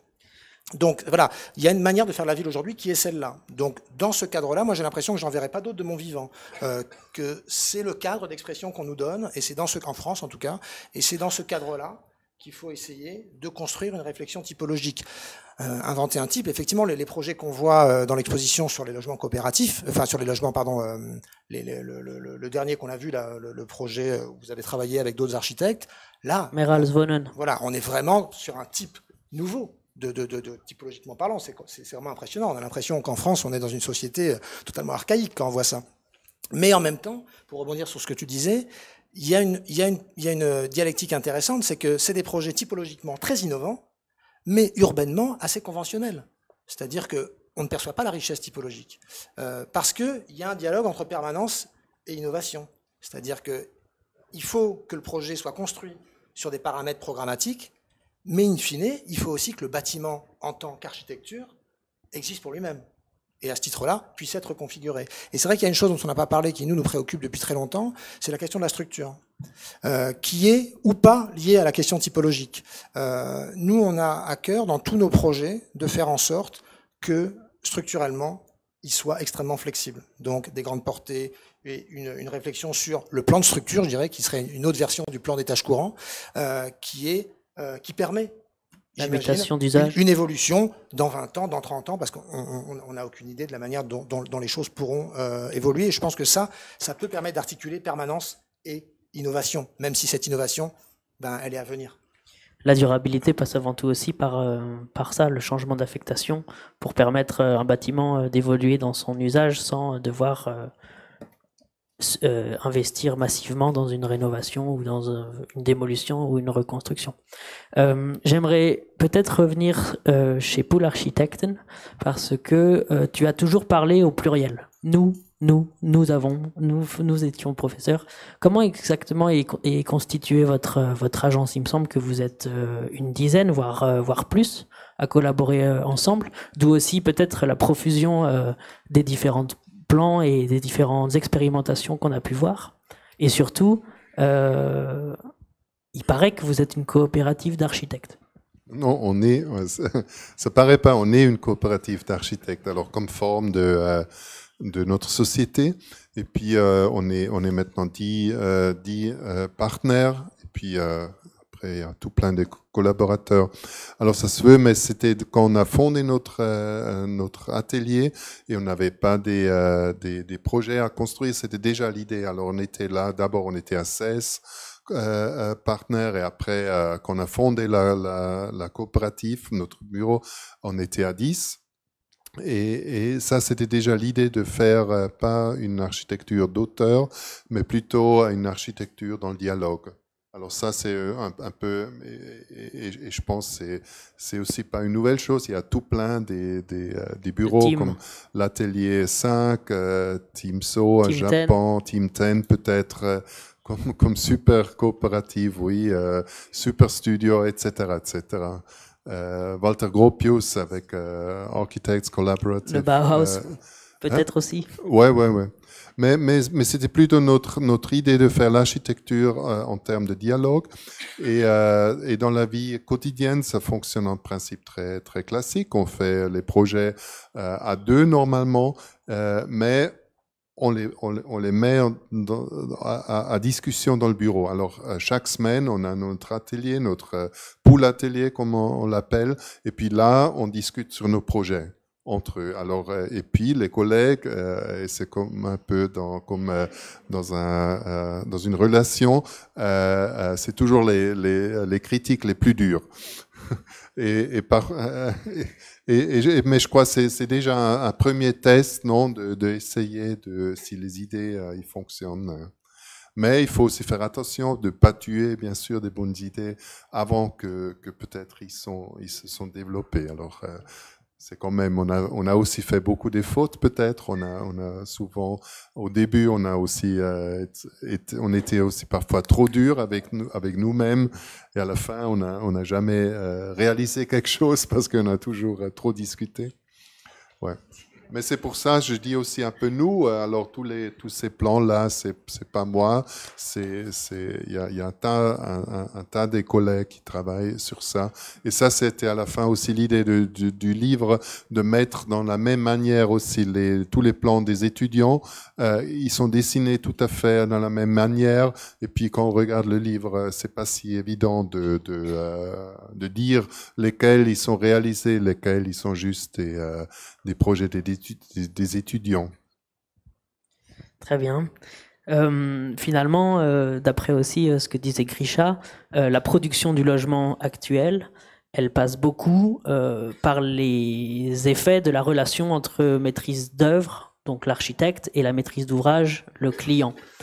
Un montage un peu différent de ce qu'on a l'habitude de voir, à savoir un promoteur qui vend des logements sociaux à un bailleur, a été réalisé, me semble-t-il, à la caserne de Reuilly, sur le projet que Charles-Henri Tachant a pu construire pour Paris Habitat. On parle là pas de VFA, donc de vente en l'état futur d'achèvement, mais de VFA inversé. Est-ce que tu peux nous en dire plus? Et est-ce que la VFA inversée permettrait peut-être d'être plus innovant ou en tout cas de faire bouger les lignes de la typologie proposée par les promoteurs ou en tout cas les acteurs de la production du logement actuel? Alors, plus précisément, c'est pas notre projet, c'est le projet d'un autre bâtiment sur le même site, dont les architectes sont Agnogy et Beltrando, qui est une réhabilitation d'un des bâtiments de la caserne. Et pour la petite histoire, donc Paris Habitat a repris le site d'une caserne militaire, donc qui appartenait à l'État. La ville l'a racheté et c'est Paris Habitat qui a pris le projet. Et donc dans ce contexte-là, il y a eu 580 logements qui ont été construits, dont une partie dans la réhabilitation des bâtiments existants. Et un de ces bâtiments a suivi donc ce montage-là de VFA inversé. Habituellement, la VFA, c'est le principe qu'un opérateur privé construit un projet et le revend souvent au logement social, comme un objet tout fait. Et dans ce cadre-là, c'est l'inverse. C'est Paris Habitat qui a mené le projet de conception, qui a suivi la construction et qui livre un objet fini à un opérateur privé, qui lui aura en charge de le louer. Là, c'est parce que ça ne sera pas pour de la vente, ça ne sera pas pour de l'accession, mais ce sera pour la location. Et c'est vrai que le fait que ce soit Paris Habitat qui soit à l'origine de tenir l'opération, je pense que la réflexion qui était menée par les architectes, qui était une interprétation assez radicale de la réhabilitation, n'aurait pas pu être réalisée avec un promoteur privé qui souvent est un peu plus frileux aujourd'hui parce qu'il a des cahiers des charges assez précis, parce que le logement est considéré souvent comme un produit qui répond à une certaine manière de vendre. Les promoteurs ont souvent ont un profil type de client et on a l'impression qu'on n'arrive pas à sortir de ce profil type-là. Je pense que la réflexion de Paris Habitat dans ce contexte-là était assez ouverte, assez prospective, parce que c'est une grosse opération et que du coup, ça a pu laisser une marge de manœuvre dans la conception de chacune des typologies de ce projet de réhabilitation. D'accord, intéressant. Peut-être ça ouvre des nouvelles pistes, cette histoire. Sophie, peut-être, quels ont été, toi, les rapports avec la maîtrise d'ouvrage Dijon Habitat cette fois? Est-ce qu'il y a là peut-être plus de marge de manœuvre, plus d'espace, que ce soit aussi parce que le foncier coûte moins cher dans les coûts d'investissement d'une opération, ou peut-être les relations avec Dijon Habitat sont plus propices?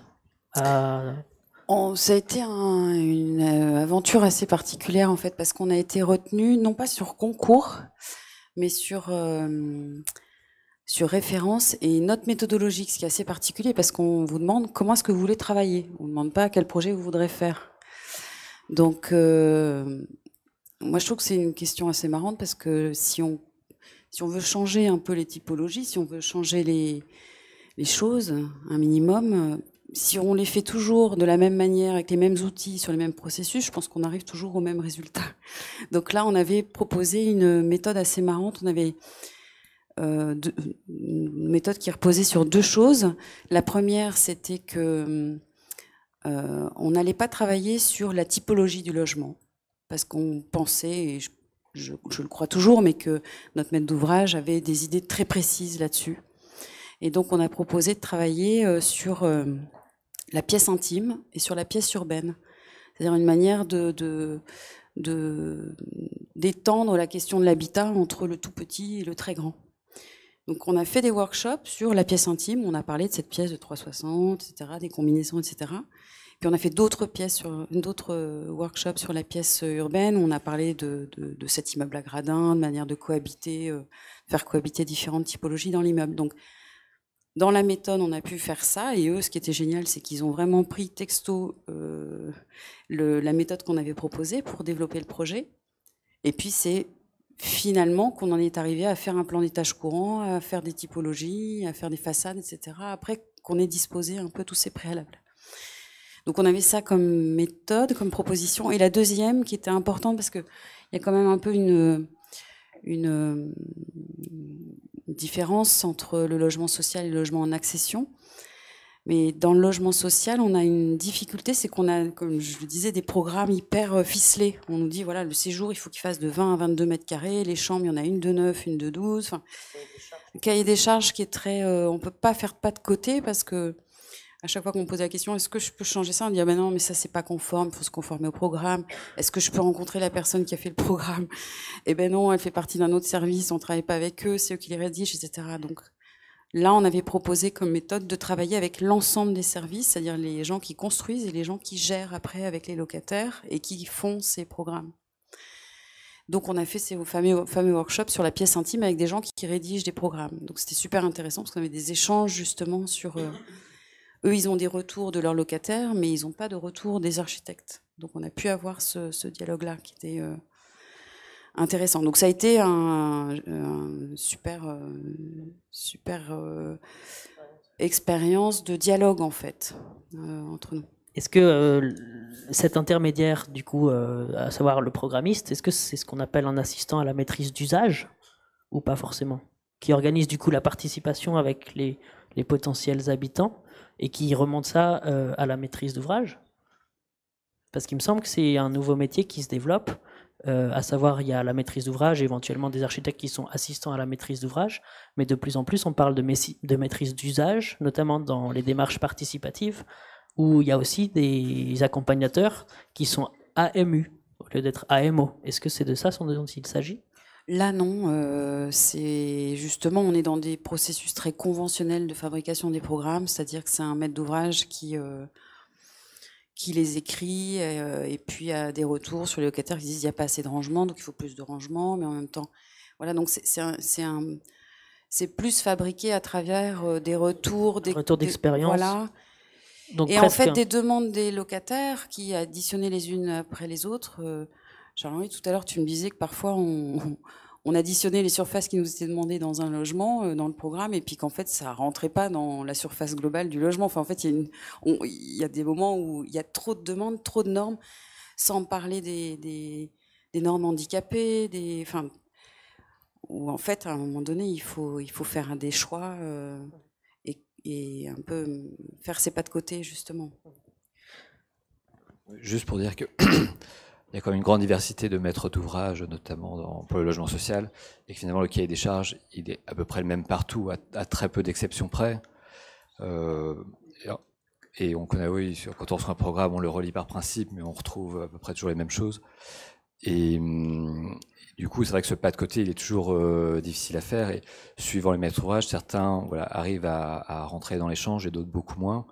Et notamment parce que dans la question du logement social, il est essentiellement tenu par la question du coût de location du mètre carré, y compris des surfaces des balcons. Et là, on a un exemple en ce moment où on a fait un projet où il y a des très grands balcons Et aujourd'hui, le bailleur social nous demande de réduire les balcons parce qu'il ne peut pas louer la totalité de la surface. Donc on essaye de vendre l'idée que si on arrive à le construire dans le budget général, finalement, il aura la surface de balcon en plus. Il n'est pas obligé de le louer, il peut le donner. Et ça ne marche pas, il ne l'accepte pas. Donc on se retrouve parfois bloqué avec des raisonnements qui nous semblent un peu absurdes, mais qui montrent un peu la rigidité parfois du système. Et je trouve que voilà, le travail qui était mené sur l'idée de remettre en cause les surfaces de chaque pièce, et plutôt de travailler sur l'action de l'usage, elle est beaucoup plus pertinente. Et je trouve, par exemple, quand on regarde nous Français, on regarde les plans suisses, on voit que toutes les chambres, elles sont bien réglées, elles ont la bonne surface, elles s'alignent bien. Et nous, on est en train de bricoler parce qu'il faut une chambre de 9 mètres carrés, c'est la plus petite possible parce qu'il faut tenir la surface générale. On en a une à presque 12 mètres carrés parce qu'elle a les normes de la chambre principale. Puis on a une intermédiaire, on essaie de donner un peu plus de surface. Donc on a 3 chambres de taille différentes dans un même logement. Voilà. Après, le dessin, le très beau dessin géométrique, on a du mal. Donc parfois, on regarde avec plaisir les autres revues des pays voisins. Non, je trouve cette question de la programmation, elle est intéressante parce qu'on se rend compte que il y a toute une série, alors je crois que c'est un phénomène un peu global, mais il y a toute une série de parasites qui viennent se mettre dans la construction d'un programme de logement où ça devient de plus en plus complexe, où vous avez des études de marché qui vous expliquent qu'il y a des produits qui doivent être livrés, qui correspondent à des demandes qui existent, qu'il y a des normes, qu'il y a des machins, etc. Et on se rend compte que quand vous mettez tout ça bout à bout, disons, le plan, la marge de manœuvre, elle est tellement, elle se réduit tellement qu'il reste plus grand chose à y faire. Finalement, on a la chance, je pense encore en Suisse, d'avoir une culture du concours qui est très forte et qui est, pour nous, extrêmement salvatrice par rapport à ça, parce que quand vous recevez un programme de concours, très souvent, je ne sais pas très bien comment c'est à Zurich, en tout cas à Genève, très souvent, vous avez un programme, les bons programmes vous disent « faites-moi du logement, point ». Et ça, pour nous, c'est une chance extraordinaire parce qu'on sait qu'il y a des normes feu, il y a des normes machin, etc. On les connaît, on sait à peu près de quoi il s'agit, mais c'est pas du tout ça qui pilote le projet en lui-même. Et ça, je pense que c'est une vraie chance de réussir à juste élaguer cette espèce de parasitage du programme qui se met en place pour arriver finalement vers une question assez pure du logement qui, en tant que réflexion architecturale, pour pouvoir se permettre d'avoir une qualité, doit un petit peu se désaffranchir de toutes ces questions pour pouvoir même exister quelquefois en tant que processus. Parce qu'on arrive sinon vers cette situation assez étrange, je trouve, où finalement plus le logement est tenu programmatiquement, plus il est normé, plus il est contraint, plus on arrive vers une forme de frustration architecturale à se dire que merde, j'ai plus de marge de manœuvre, et on arrive vers une espèce de revendication d'un auteurisme ailleurs qui revient sur les points que tu soulevais avec une sorte de volonté d'utiliser le logement pour devenir très démonstratif, pour devenir des objets d'auteurisme très forts, alors qu'à mon avis, la notion de l'auteurisme dans le logement, elle est très relative. Elle devrait au contraire, la qualité du logement devrait passer par la qualité du plan, de l'usage, de l'espace, et à quoi ça ressemble au final, c'est pas très important. D'une certaine manière, quand on parlait d'innovation, l'innovation, elle peut être aussi purement architecturale. C'est l'invention de l'espace, d'une certaine manière. Ce que tu montrais dans ton plan de logement, où dans 75 mètres carrés, eh ben, on a l'impression qu'il y a plus que 75 mètres carrés. Il n'y a pas d'invention d'usage, il n'y a pas d'invention typologique à proprement parler, mais il y a une invention architecturale et spatiale, voilà. Et là, on parle que de l'intérieur du logement. Et le bâtiment lui-même a aussi une présence qui le rend spécifique. Et je pense que c'est une question de confiance dans la capacité de l'architecture en tant que discipline d'inventer ses propres solutions qui est importante. Nous, on prend je pense qu'il ne faut pas être dans la complainte il y a trop de normes, etc., parce qu'on n'en sort pas c'est comme ça. Les conditions de la commande en France, aujourd'hui, c'est comme ça. Donc, il faut faire avec ça, parce que, enfin, moi, je ne suis qu'architecte, donc j'utilise les outils de l'architecte, et j'ai pas envie de vivre dans la frustration en me disant qu'il y a des choses qui seraient possibles, mais sur lesquelles j'ai pas de levier d'action. Donc, ces éléments, ils sont donnés. Il y a des architectes qui construisent au Burkina Faso, ils ont que des briques et de la paille. Ils font des choses avec ça. Ben, en France, par rapport à la Suisse, c'est un peu le tiers-monde. C'est comme ça. Donc, il y a d'autres avantages, il y a d'autres qualités. Architecturalement, en tout cas, c'est comme ça. Donc, nous, par exemple, on regarde on regarde pas beaucoup finalement ce qui se fait. Enfin, on le regarde, mais pas trop précisément ce qui se fait dans les autres pays, je veux dire, ne serait-ce qu'européens, parce que dès qu'on essaye de s'inspirer d'eux, ça marche pas. Parce qu'en fin de compte, il y a tout un tas de règles qui font que les choses sont difficilement adaptables, ou en tout cas, elles ne sont pas adaptables de manière répétée à une grande échelle. Et nous, ce qui nous intéresse dans la production de logements aujourd'hui en France, c'est d'arriver à produire des logements, je dirais, de qualité, en quantité, dans tous les contextes. Voilà, d'essayer quand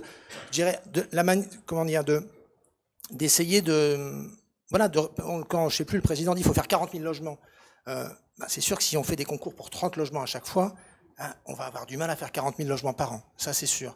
Or, nous, c'est ça qui nous intéresse, qui nous porte de dire comment on peut faire pour produire des logements de qualité à une échelle importante. Voilà.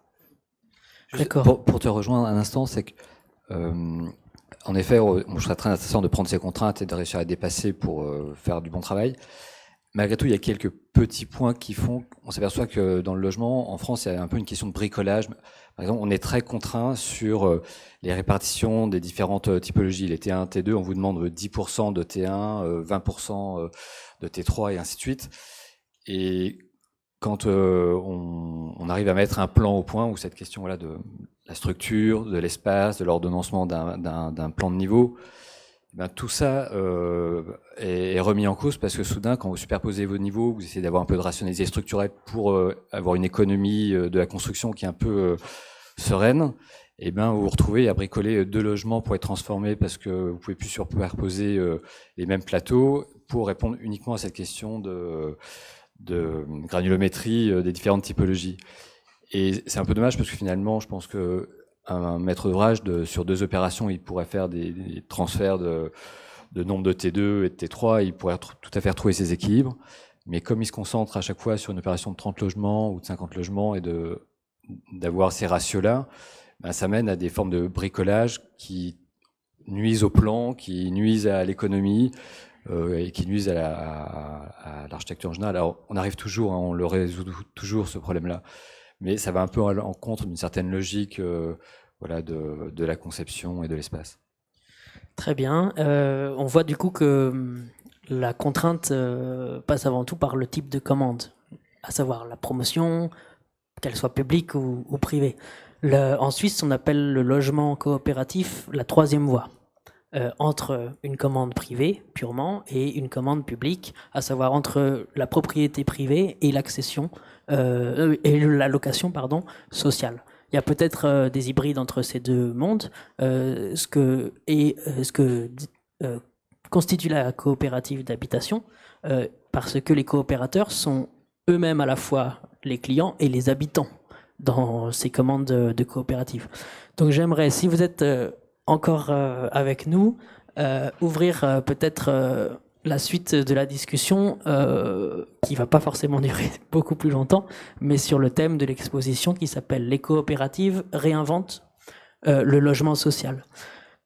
Dominique Boudet, qui est auteur du livre le nouveau logement à Zurich, la renaissance des coopératives d'habitat aux éditions Parbook, c'est avec nous ce soir.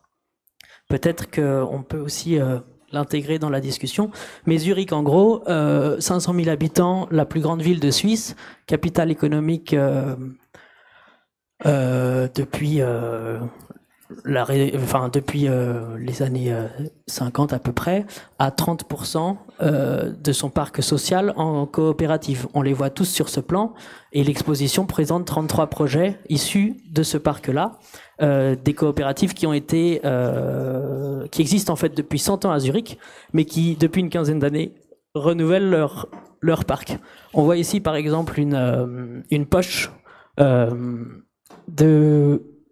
un quartier coopératif qui a pas une centaine d'années, mais peut-être 60 ans, et qui a été développé pour des ouvriers à l'époque, qui étaient des syndicats et qui voulaient du logement abordable, pas cher, avec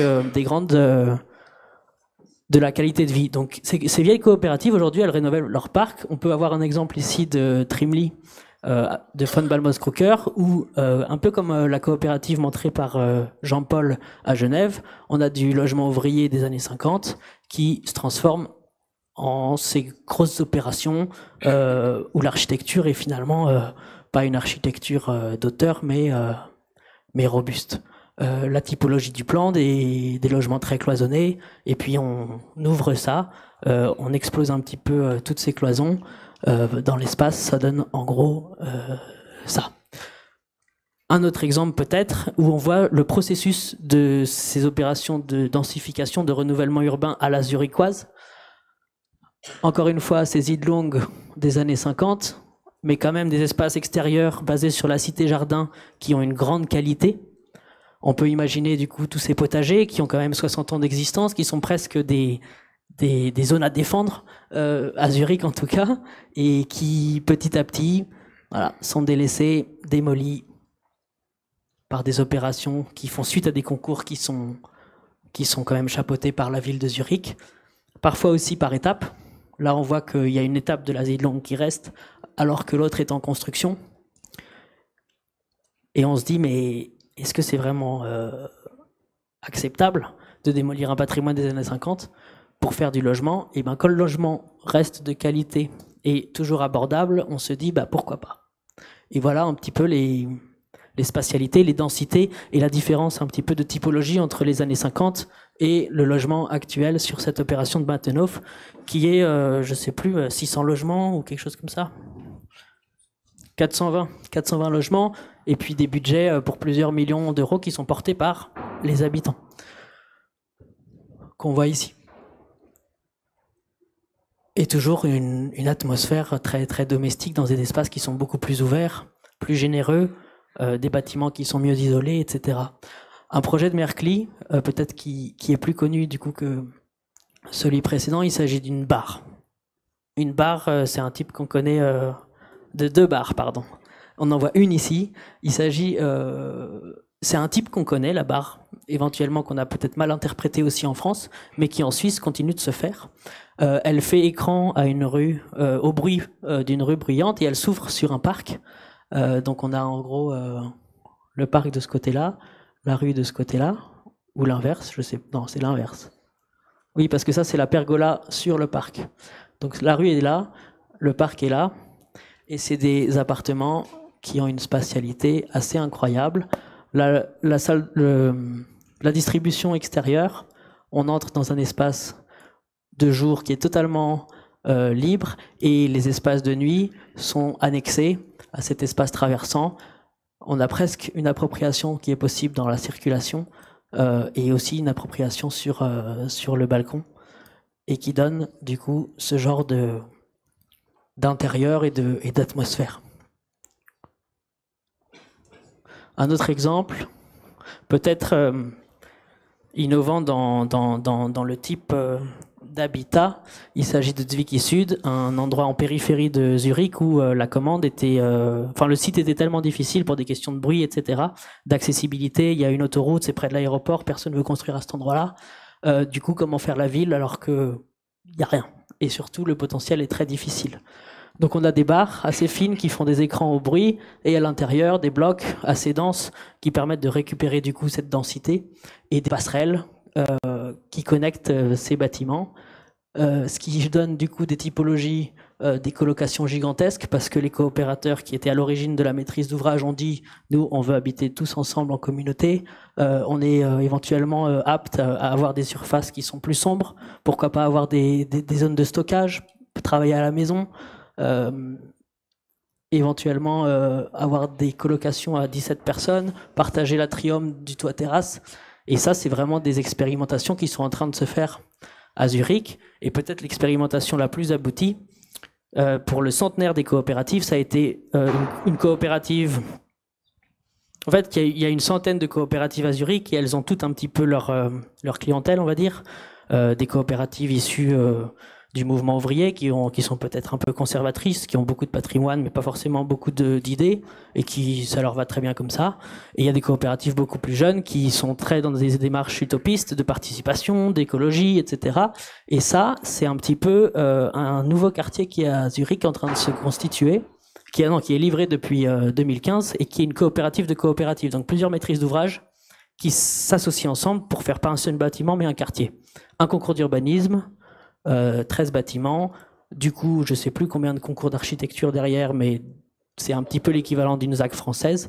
On donne un lot à un architecte, un autre lot à un autre architecte, et on essaye de composer un quartier. Et on a parlé du coup du logement cluster. C'est un petit peu l'aboutissement même de cette idée, parce que les 13 bâtiments composent des pleins et des vides qui forment un quartier, et ce concept se retrouve même en tant que mise en abîme dans l'intérieur des appartements, où on a ces espèces de cellules privées dont parlait Jean-Paul Jacot, qui partagent des espaces communs qui sont fluides et qui sont toutes accessibles par une cage d'escalier assez sculpturale, très généreuse, où les vues traversantes dans les appartements existent, et on a à l'intérieur de ces appartements une typologie qui permet d'absorber différents scénarios, que ce soit la famille monoparentale avec 1 ou 2 enfants, la personne âgée qui ne veut pas vivre seule, une colocation d'étudiants, etc. Est-ce que c'est peut-être ça l'innovation dans la typologie du logement? Est-ce que c'est éventuellement... Est-ce que le cluster, à votre avis, définit un nouveau type?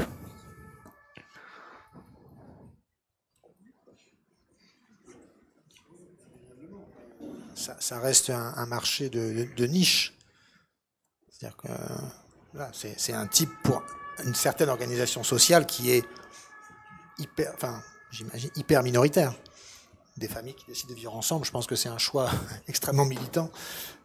Famille, où ça s'est fait. Hein. En France, il y a des exemples aussi, il y a plutôt dans les années 70. Mais oui, effectivement, ça invente, il y a une organisation complètement différente.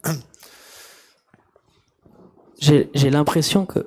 Oui, peut-être Jean-Paul, tu veux rajouter quelque chose? Je voulais juste rajouter une chose sur les clusters. C'est intéressant de voir, je rejoins ce que tu dis, c'est un choix assez militant, je crois, aujourd'hui, d'habiter dans ce type de communauté.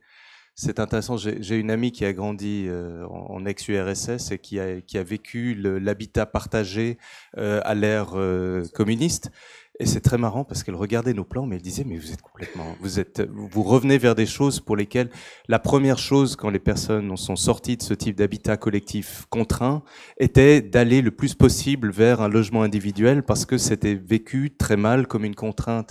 Et je crois que ça reste des choses de choix, disons, très décidés, très engagés, de choisir de vivre dans ce type de typologie. Ça n'en ôte pas les qualités. Mais je crois que c'est très intéressant de voir que déjà, c'est pas du tout une invention, ce sont des choses qui existent depuis très longtemps et qui ont été perçues à des époques différentes de manière très différenciée. Aujourd'hui, elles reviennent avec beaucoup de lumière, de brillance et d'intérêt socio-culturel, mais c'est pas du tout une invention déjà, je pense. Donc encore une fois, on pioche dans ce répertoire que constitue la typologie. J'ai quand même, par rapport à ce que disait Grisha, une remarque.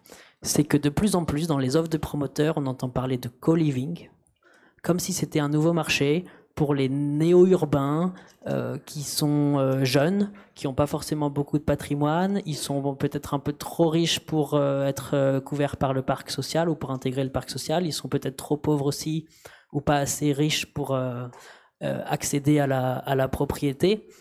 Peut-être qu'il y a un vrai nouveau marché qui existe dans cette voie-là. Je ne sais pas, on peut peut-être ouvrir la discussion au public qui me paraît assez jeune au final. Est-ce que vous avez déjà entendu parler de cohabitation, de co-living, et comment est-ce que vous voulez habiter dans la ville de demain? Quelqu'un veut éventuellement répondre ou quelqu'un a une question?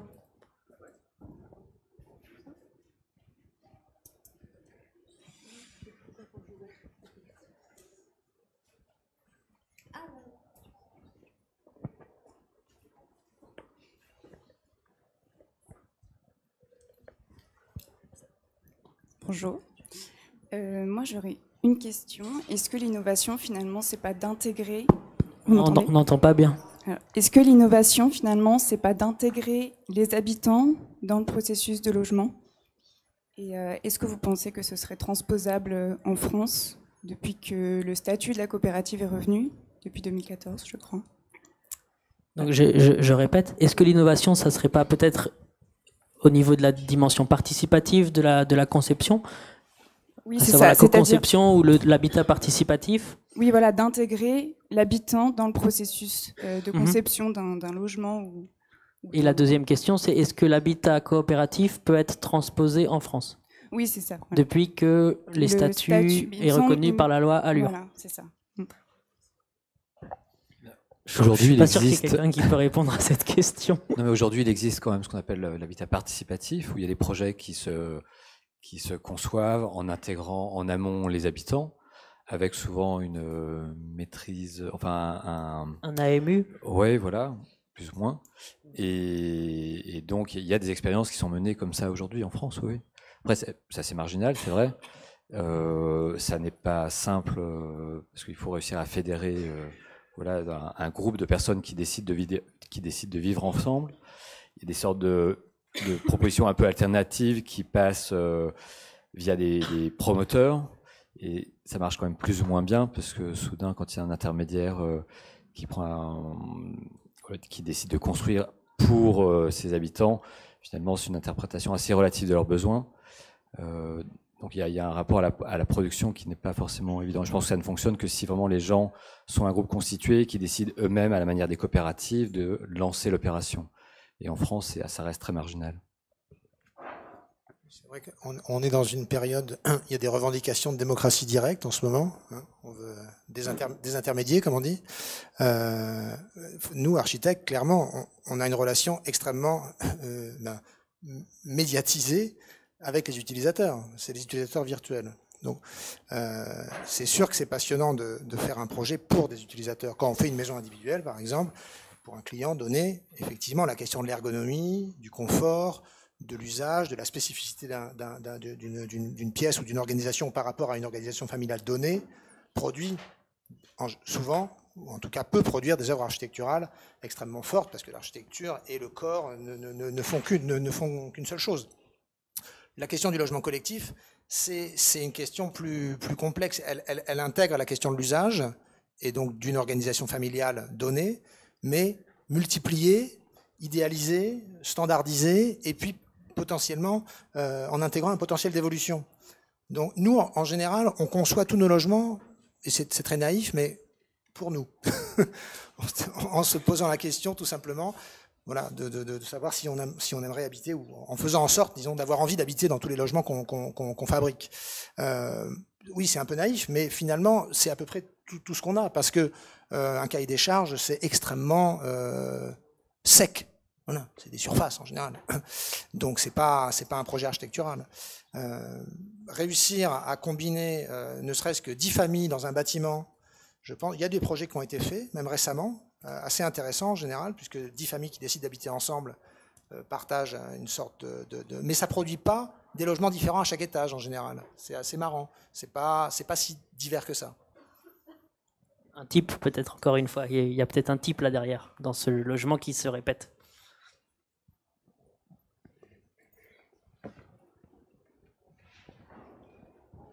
Est-ce que Dominique veut ajouter quelque chose?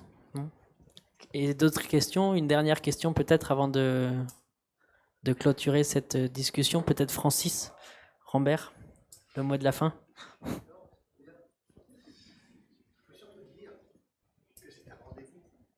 Oui, il faut surtout dire bonsoir à tous.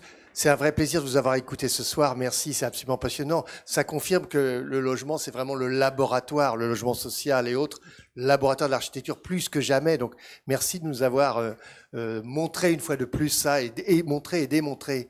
Non, je voulais dire que voilà, c'est juste un premier rendez-vous, mais il y en a un autre le 12 décembre. Voilà. Donc revenez aussi nombreux. Vous êtes les bienvenus. Et vous savez que c'est en streaming internet, donc il y a je ne sais combien de milliers de gens qui vous regardent. Donc ils n'ont pas. On a bien compris que tout se passait depuis l'intérieur et que peu importe ce qu'allait devenir la façade, hein, j'ai bien compris le message et voilà, et on est beaucoup à le partager en effet. Donc voilà, c'est très volontiers que je vous réinvite et je vous remercie tous. Déjà, merci Martin, merci Dominique d'avoir eu l'initiative de l'exposition, du livre, tout. Merci à vous tous dans cette confrontation franco-helvétique absolument passionnante, et ce n'est que le début. J'ajoute juste un mot sur les 2 prochains débats.